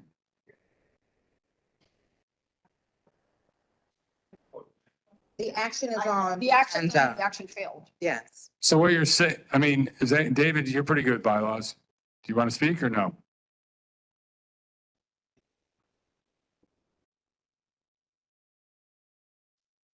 So you hear that? He believes. So continue with the follow through motion. So the motion is made by Wendy. Who is the second by? Christine. This is regarding just Bernadette. Yeah, true. Yeah, we did, but I like to get. Right, so it seems like the first motion was to allow them to continue. That motion was failed. Now we have to have another motion, right? To remove them.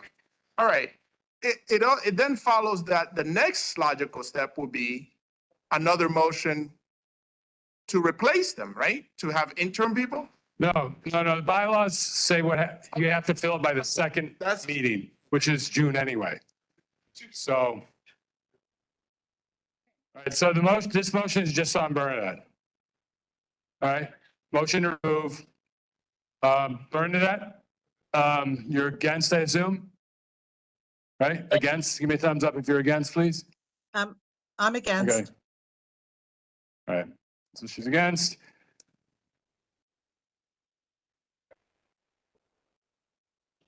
No, this is just Bernadette. The motion is just Bernadette. Veronica Castro?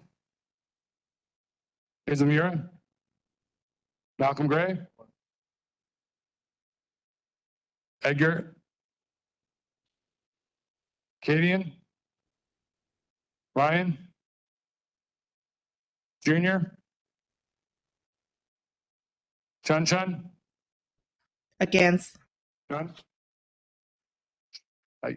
I'm sorry, I can't hear you. She's Against. Okay. Christine? Stacy Ann? Angel? Four. Angel Diaz? Four. 4. Okay. Mary?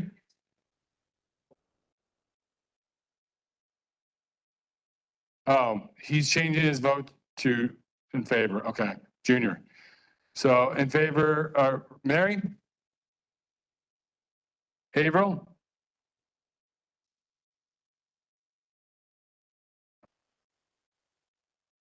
Wendy? D1? Debbie? David? Juan? Abstaining? Okay, Serena?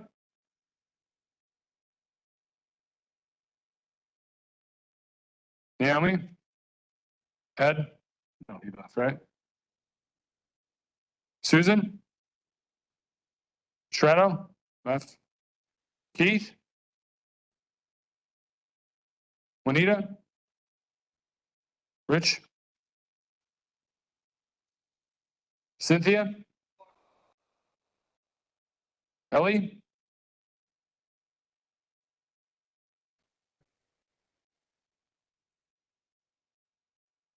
Joanne? Oh, no, sorry. Harry? Harry online still? Okay. Oral? Lisa? Joe Thompson?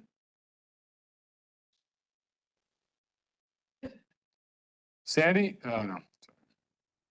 Janice? Dwayne? Jeanette? That's it. So you want to continue with business while I calculate? Hazel and I calculate? Okay, so while they calculate that, is there anything else?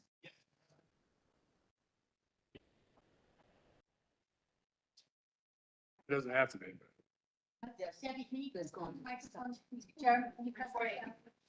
Yep. Wait, where?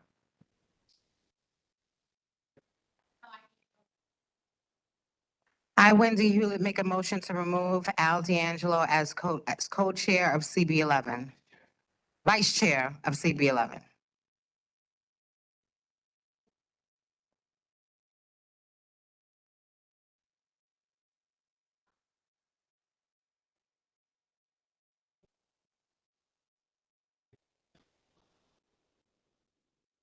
It was muted. No, it was muted. So motion to remove Mr. D'Angelo as vice chair. Does anybody want to just tell me if they're going to switch their vote? Or all right. Bernadette against, assume, or she leave? She left. Okay. Okay. I guess we'll come back there. Veronica? Hazel? Malcolm? Edgar? Kadian? Ryan? Junior? Chun Chun? Against. Christine? Stacy Ann? Angel? Diaz? 4. Mary? April? 4. Wendy? D1? Debbie? David? Juan? Serena? Naomi? Susan? Anita? Rich? Cynthia?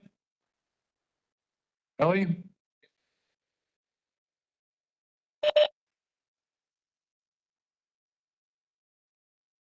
Is Harry here again or no? Harry, you got your bag? For or against Harry? The removal of Mr. D'Angelo's vice chair. What's that? Four. All right, oral? Oral? Yeah, okay. Lisa? Joe Thompson? Janice? Dwayne? Jeanette? Bernadette? Are you there? Yes, I am now. I'm against. Yes. Okay. All right, so, hold on. For the motion for Bernadette, 21 in favor.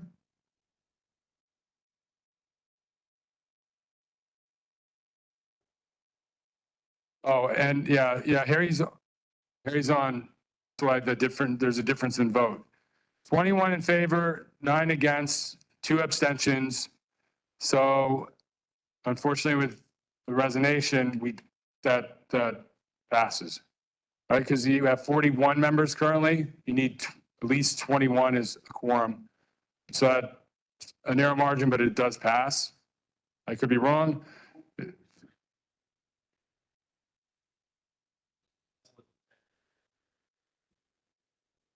She provided it in writing to me right now in front of everybody.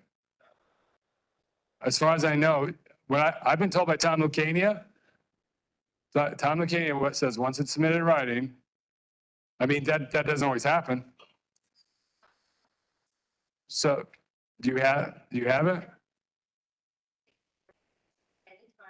by submitting their resignation in writing to the Borough President, such resolution shall time specified therein, or if not, if no time be specified upon receipt by the Borough President, a resignation may not be accepted. A resignation need not be accepted to become effective. Well, Kenny, do you want me to give this to you? I mean, I'm sorry to put you on the spot, but you're here. No, Borough President's office, Kenny Augusto. Jeremy, did you count my vote? I mean, should I make it, does anybody want to see this? Because she did give it to me. Okay, no, And a copy to Jeremy, so we have it on record, please. I can take a photo of it and then you can keep the original. Well, all right, so, all right. Sorry to put you on the spot, Kenny. All right, so 21-9-2. Mr. D'Angelo's 23-9-1. Yes. Okay. So Harry was obviously here for the second vote, but not the first vote. I guess he wants to vote for the first vote or first motion. I say that. No. Outcome anyway. What's that based on, Robert's rules or? It's in the bylaws. He has 24 hours to change his vote. I mean. Yeah, okay, so I'll put Harry as in favor, Harry? Harry? All right, whatever. All right, fine. So that's the votes. Hazel, do you need to confer with me to just double check or no? You got it, all right. All right. Moving on to the agenda. Serena, community development and budget priorities.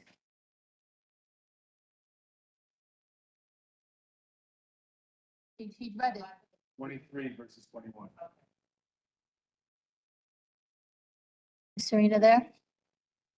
Go ahead. Do you have the microphone?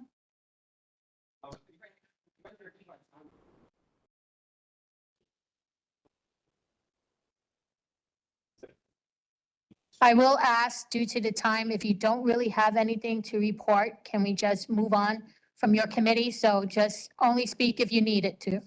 Thank you.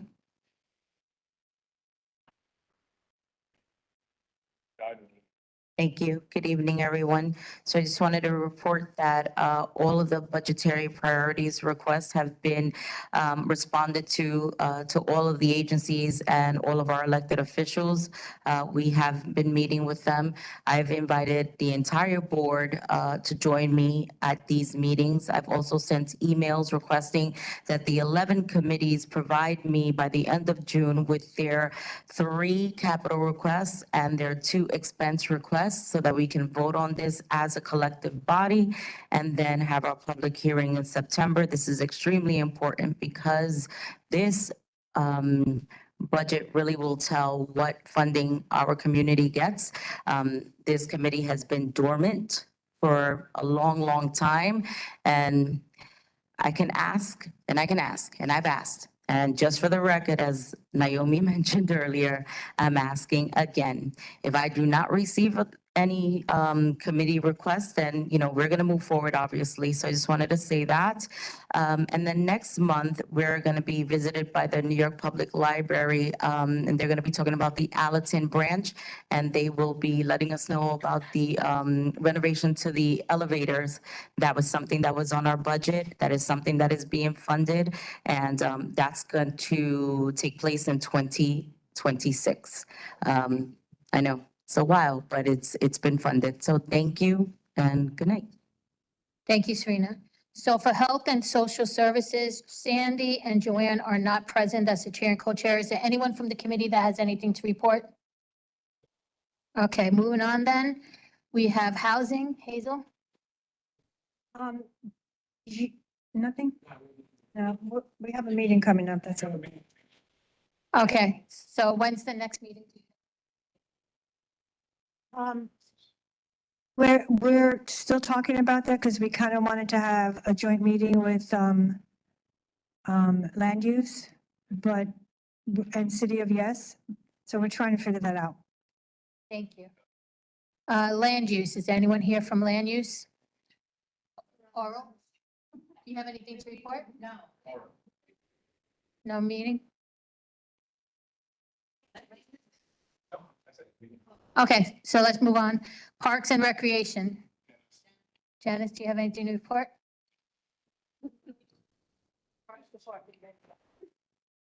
We'll be meeting with the Park Department in June. They'll be at the meeting, okay? But nothing else to report. Debbie? Okay, that's it.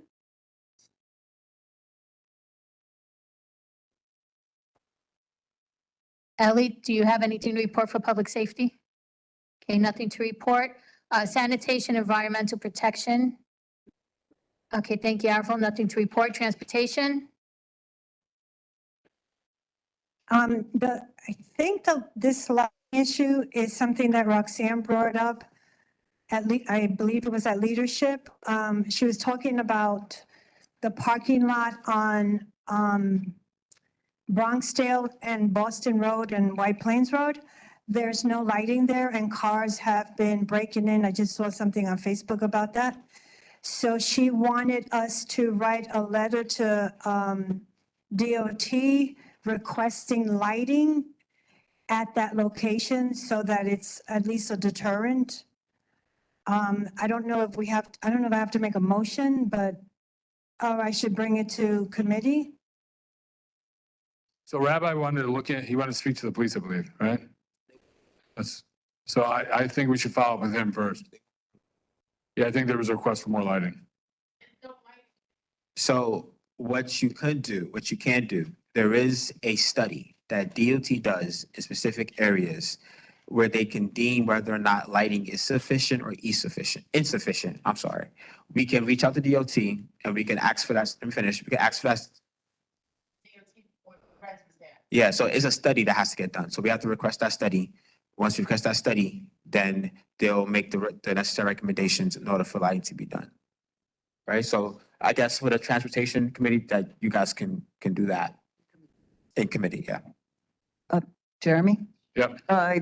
I don't remember the specifics, but we did get an email, I think it was today or yesterday, with the transportation issue, something about a study. I don't know.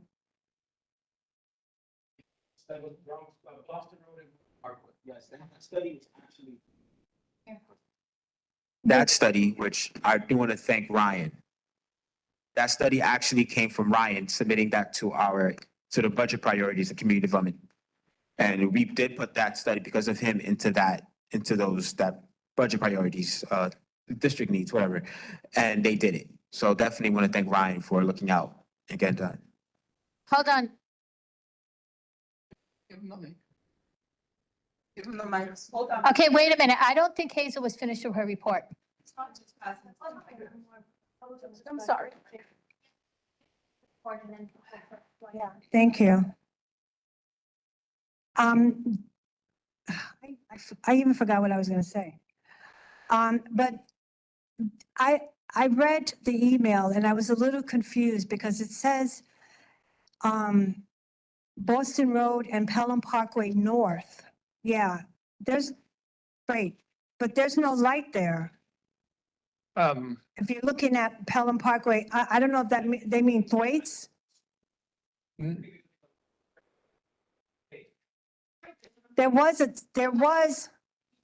sorry. There was a left turn there. There is a left turn down to go to, May I? no. Coming this way, you mean? All right, we will look into it.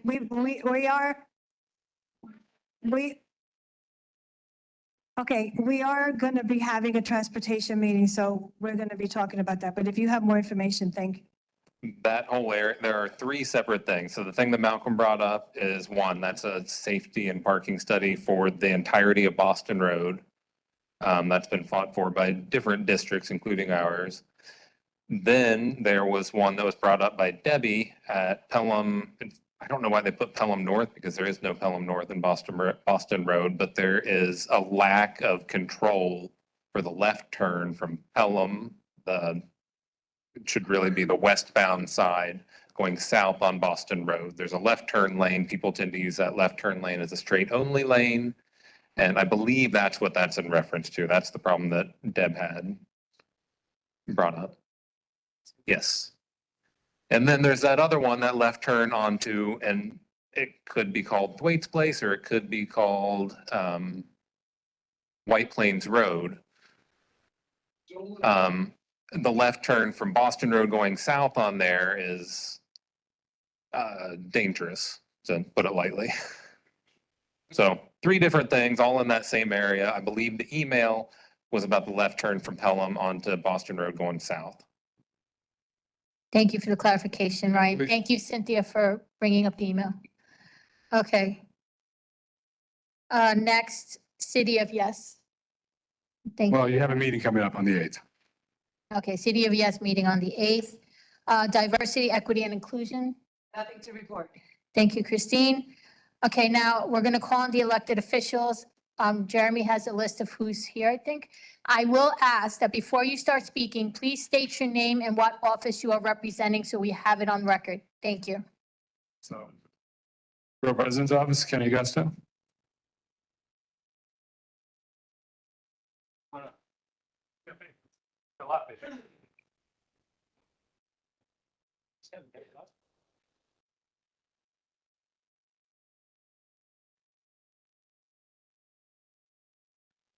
Good evening, members of the distinguished board of Community Board 11.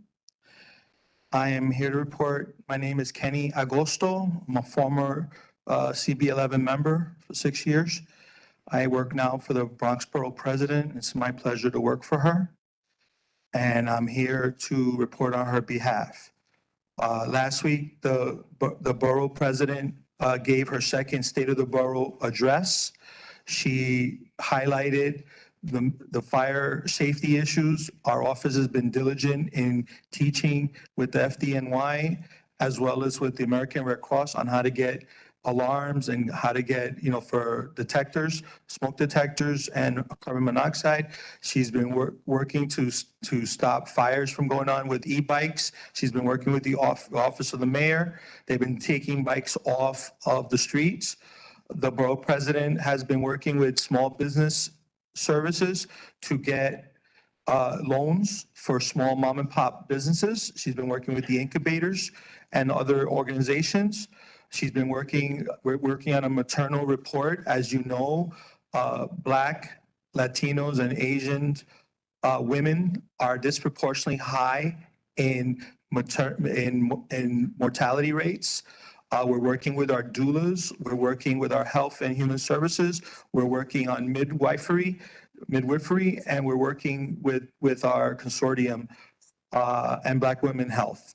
The Bronx Borough President has been very diligent in working with legislators, such as Councilmember Feliz in fire safety, working on housing situations with Councilmember Pierina Sanchez, working with Althea Stevens on a whole host of issues. The Bronx Borough President has been indefatigable in trying to make sure that the level of violence, she's on a daily basis speaking with our police commanders in all precincts on transit level, school safety, and the borough command. The Bronx Borough President today gave an informational seminar for our seniors, working to give information on end of life choices, wills, and tests. We'll be having more of those as they come. Friday, May 3rd, the Bronx Borough President, Destination Tomorrow, the Bronx LGBTQIA Task Force will be holding an LGBTQIA plus career fair. It's going to be at YMCA La Central, 434 Westchester Avenue. You don't have to be part of just the LGBTQ community to participate. On May 8th, the LGBTQIA plus task force will be having Spring Fling at Suyo Gastro Fusion on West 170th Street and Jerome. The Borough President will be hosting the National Day of Prayer. That's Thursday, May the 2nd, 2024, 1 to 3 p.m. at Borough Hall Rotunda. Also, the Bronx Borough President. Yeah, I'm gonna go a little extra because I have to finish this real quick. The Borough President will be hosting the 7th Annual Child Safety Fair on Saturday, the 27th. The MTA is hiring 2,000 bus operators. There's a job fair Saturday, the 27th at 130 Livingston. The Bronx Borough President is also having a Spanish concert of music, gospel music, Alabanzas al Señor. That's the 25th of May, Saturday, 1 to 4 at Iglesia Evangelista Discípulos de Jesus Christ. And she also is the Bronx Week Parade and Festival is on the 19th of May. The last day to sign up is the 10th of May. And I just want to wish everyone, the 10th of May to sign up, last day to sign up is for May 19th. So, and we also have silent disco. That's going to be, I have that last one. The silent disco is going to be right here in Community Board 11, Friday, May 10th, 2024, 7 p.m. to 9 p.m. at Laredo Playground. That's 1111 Van Ness entrance on Morris Park between Thomas and Haight Avenue. Thank you for giving me that extra time. And also make sure that if you have any problems, our number is 590-3500. Our Bunsman unit, directed by Larcenia Walton, is on room 123 at 851 Grand Concourse, also known as Borough Hall. And my number is 347-213-0375. And my email is kgago,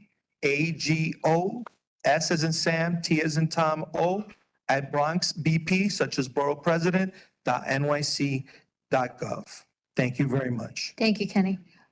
Next up, is anyone here or online for Oswald Felice? Having here no one. Move on to Kayvon for Kevin C. Riley. I'm gonna be holding the mic again. Just remember, everybody's supposed to have 2 minutes. Let's see if she left. She's right there. Good night, everyone. I'm Kevon Bolt from Councilmember Riley's office. Good night, everyone. I'm Kevin Bolt from Councilmember Riley's office. I'm gonna keep it brief. Upcoming, we have 3 events. We have our shredding event, which will be taking place in Co-op City, Section 5, Greenway. That's 120 Erskine's Place, and that will be taking place May 18th from 11 to 2 from 11 a.m. to 2 p.m. The second one will be our Family Fun Day, which will be taking place in the Shoelace Park, 222nd and Bronx Boulevard. That will be taking place May 11th from 12 to 4 p.m. And finally, we have a Making Strides event, which will be a walk and a stretch for anybody who want to be involved. That will be taking place Saturday, May 4th, at Section 1 Greenway, that's 140 Bench Loop, and that will be taking place from 1 to 4 p.m. Thank you and have a good night, everyone. Thank you. Any questions? And we have Alina from Mayor Adams' office.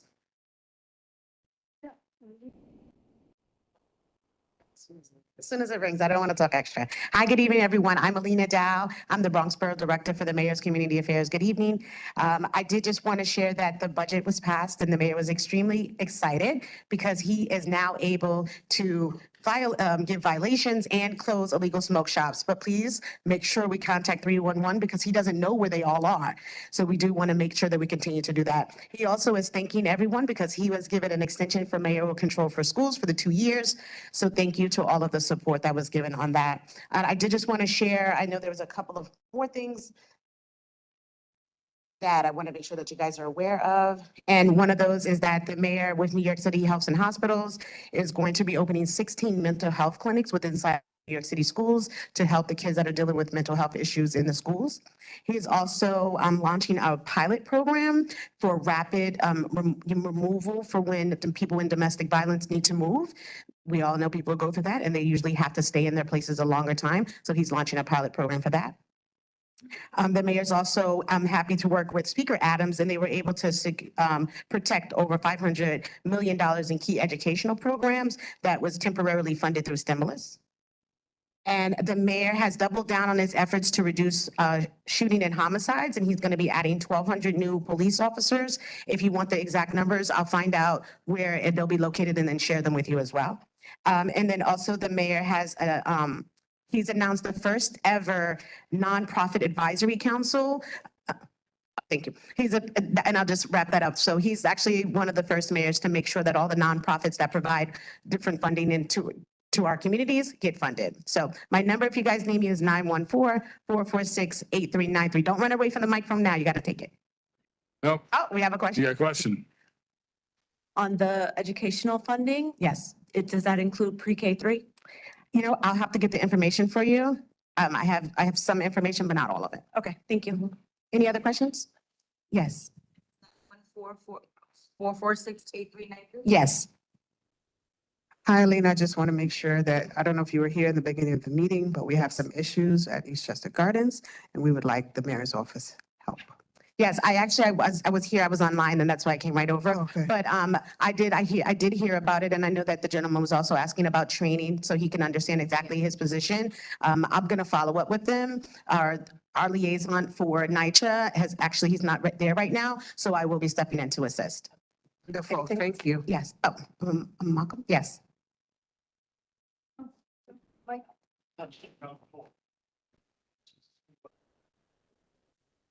Is it possible, can we do a walkthrough through Eastchester Gardens with the advisory board there and the community board? So we could just, just take a look at the area and just listen to them and see, what needs they need, pretty much. We definitely can, so we can plan that.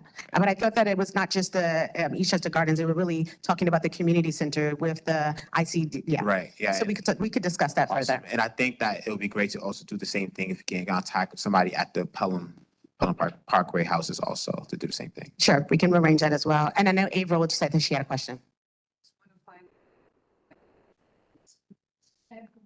Yeah, I'm actually waiting for them to give me more details because obviously that's going to be with the fiscal year budget of 2025, but that is something that is rolling out. And I know we talk all the time, so I'll give you the information. Thank you, guys.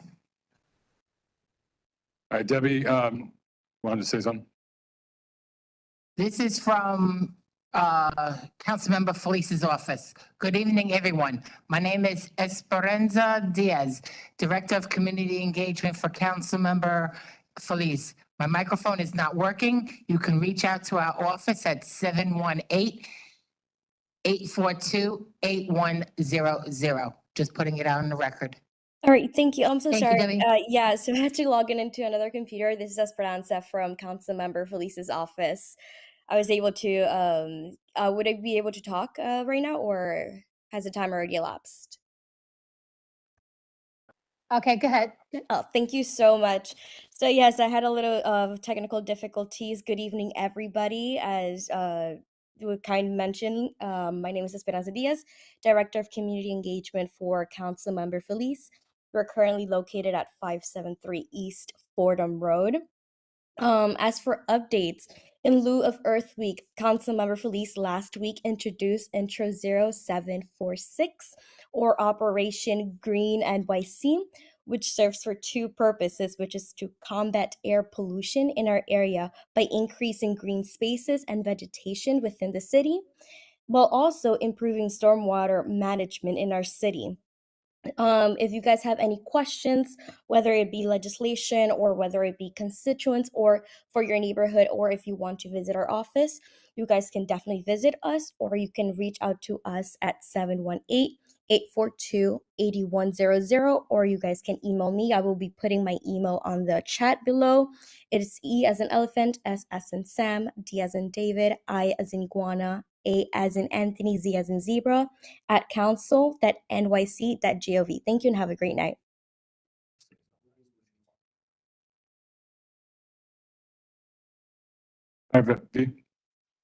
We have Honorable Carl Hasty on the line. No. It's Carl.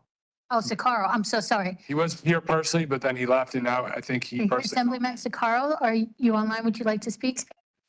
Yes, thank you so much. We afford him 5 minutes. Can everyone hear me? Are we good? Yes, we can hear you. Okay, great. So I will be brief. I want to first start my remarks by wishing those who celebrate a happy Passover. As many of you know, just this past weekend, last Saturday, the state has passed our state budget, which there are so many things to highlight in this budget. I won't do that tonight because there's so much to go into, but I will say that we will be preparing a community forum in the very near future where we will be discussing the in-depths of the state budget and how it will impact on our community. There are some exciting things that are coming out of this budget, many community wins that I'm excited to report at a later time. But for those of you who have been paying attention, we obviously had some very critical wins on cannabis enforcement and passing the budget with a lot of tools. I'm proud to be one of the sponsors of the pieces of legislation that was passed through the cannabis enforcement that will really give the city the tools that they need now to go in and close these smoke shops for good in our community. We did a lot on retail theft. We did things on housing and so much more. And so we'll get into that at great length at a later time. And I will continue on with my remarks. Due to budget constraints with the sanitation department, my office every year hosts shredding events. And unfortunately, because of budget constraints, we won't be able to host those shredding events on weekends. However, my office is in the process of scheduling these shredding events for Fridays during the summer and early fall. And so look out for some details on that. I wanted to make sure that I let everyone know the reason why we will not be hosting those on weekends is due to budget constraints. So when you see the dates that are not on weekends, understand this is the reason why. For Earth Day, our office held our annual tradition of hosting a park cleanup in our community. Over in the Norwood section of our district, over in Kasuth Playground. And as warm weather continues to come in, keep a lookout for for more community cleanups at our local parks. Last month, for those who were able to see and those who didn't, I was proud to host the Small Business Services Commissioner, Kevin Kim, who I brought to our district and our community to take a walk of the White Plains Road bid. One of the things that I have heard from at the forefront of starting since being elected last year was the concerns around the illegal vending, with concerns around the garbage pileup and the cleanliness of the bid. And so we walked around, we spoke to businesses, we provided them resources, and this was an opportunity really to highlight some of the concerns that we had on the White Plains Road bid.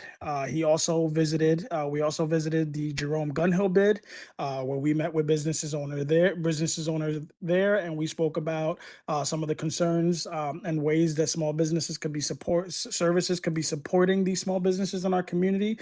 And we look forward to following up and ensuring that our small businesses and our bids and our business corridors along our entire community are being supported with the services that they need. I want to also highlight Save the Date. Many of you last year, including the community board who partook, and many of the local community organizations, our first annual Family Fun Day was last year. We had a blast and over 2,000 members of our community came out.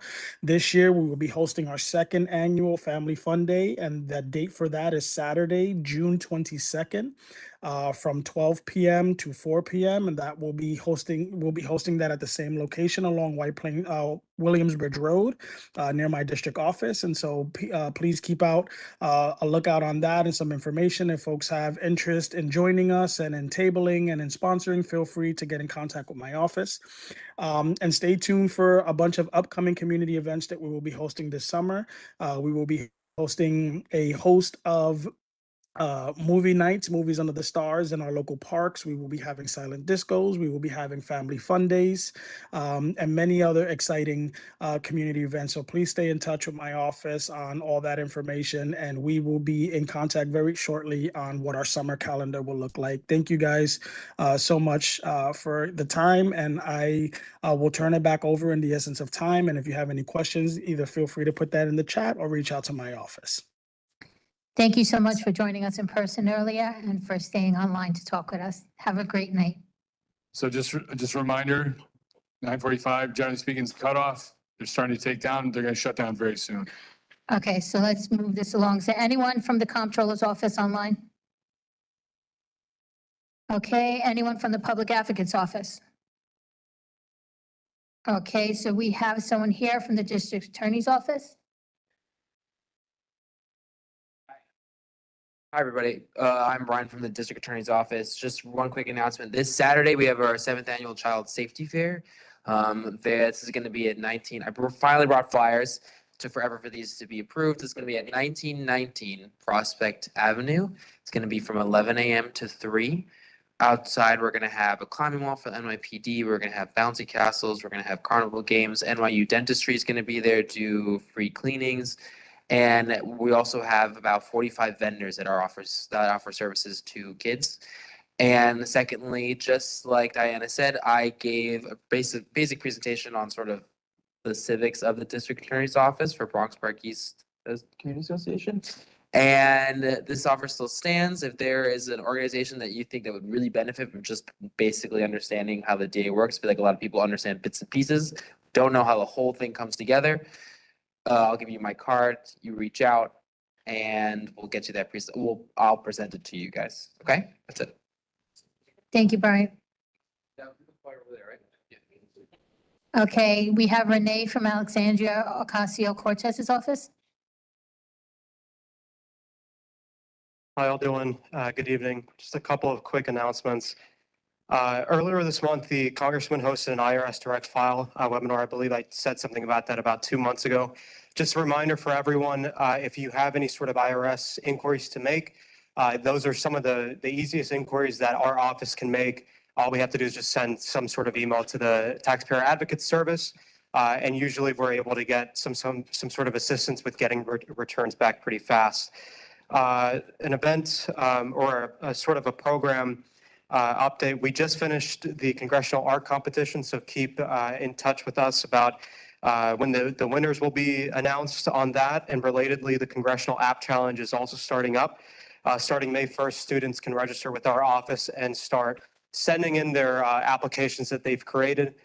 We've done this about 4 years now, and it's a really rewarding thing, as I've said in the past. As a reminder, we're always taking interns for our summer programs, for our fall programs.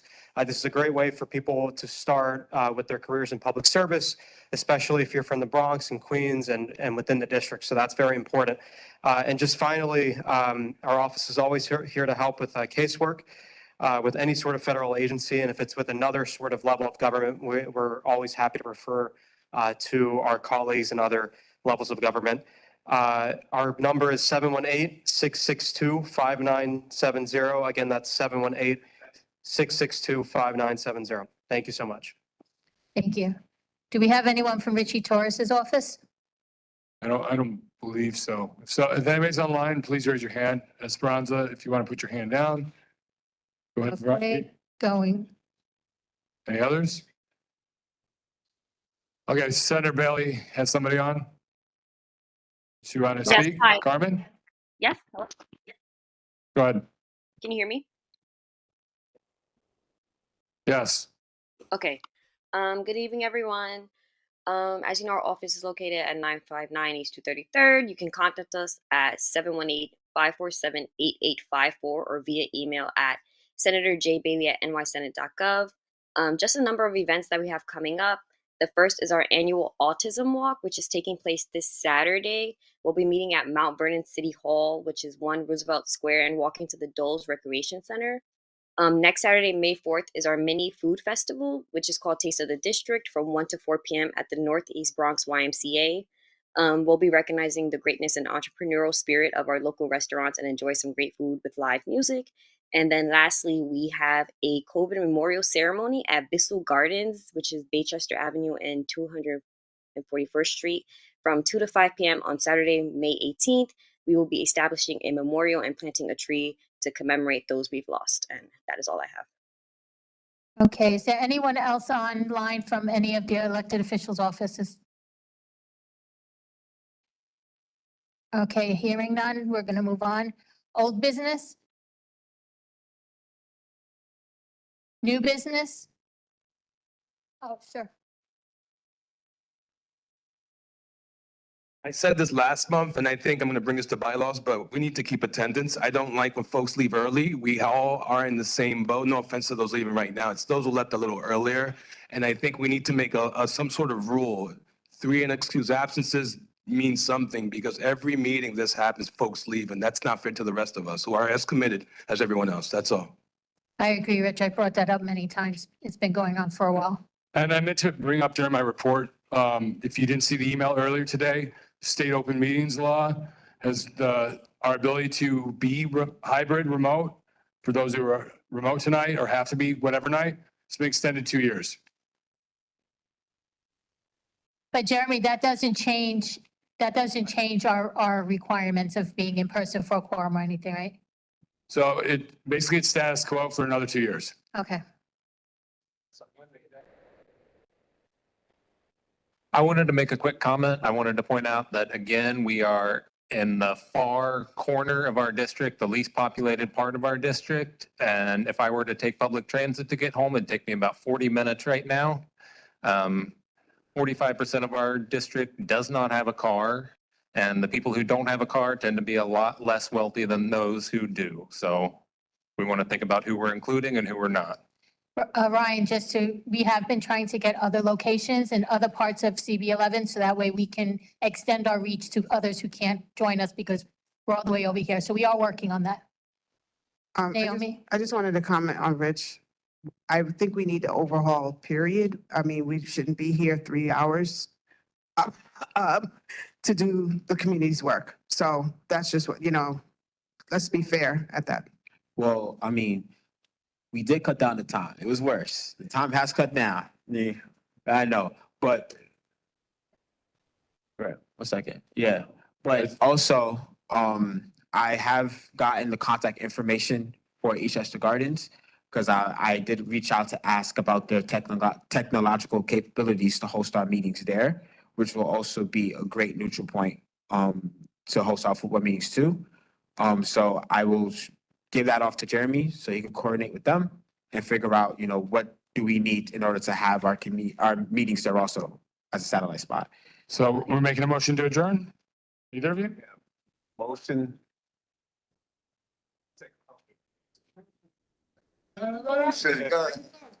No. Quick comment. I understand what you're saying and about leaving early, and I spoke to Rich. I disagreed with him, but then he made it clear that if we had to leave early because of an emergency, because sometimes I do have it, like I had to pick up my son, and we should just let everyone know.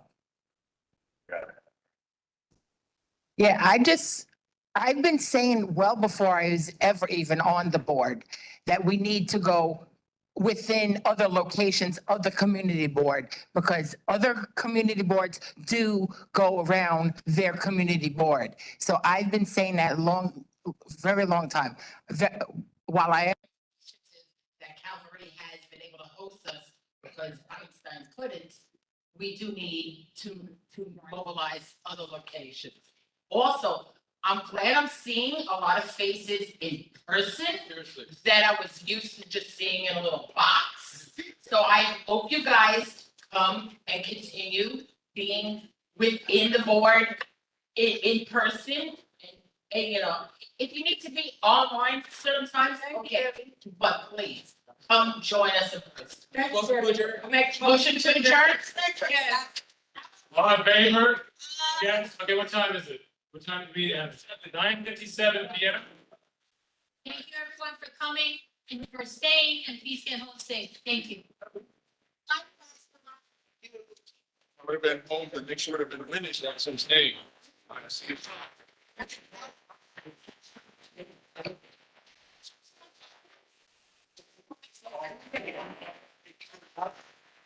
And everybody? So, I don't know if the gates open for everyone to leave. Is the gate open? Or they need to validate? All right. So the gate, the arm is open, so you can drive out without having to, okay. Validate your ticket. Hey, Joe.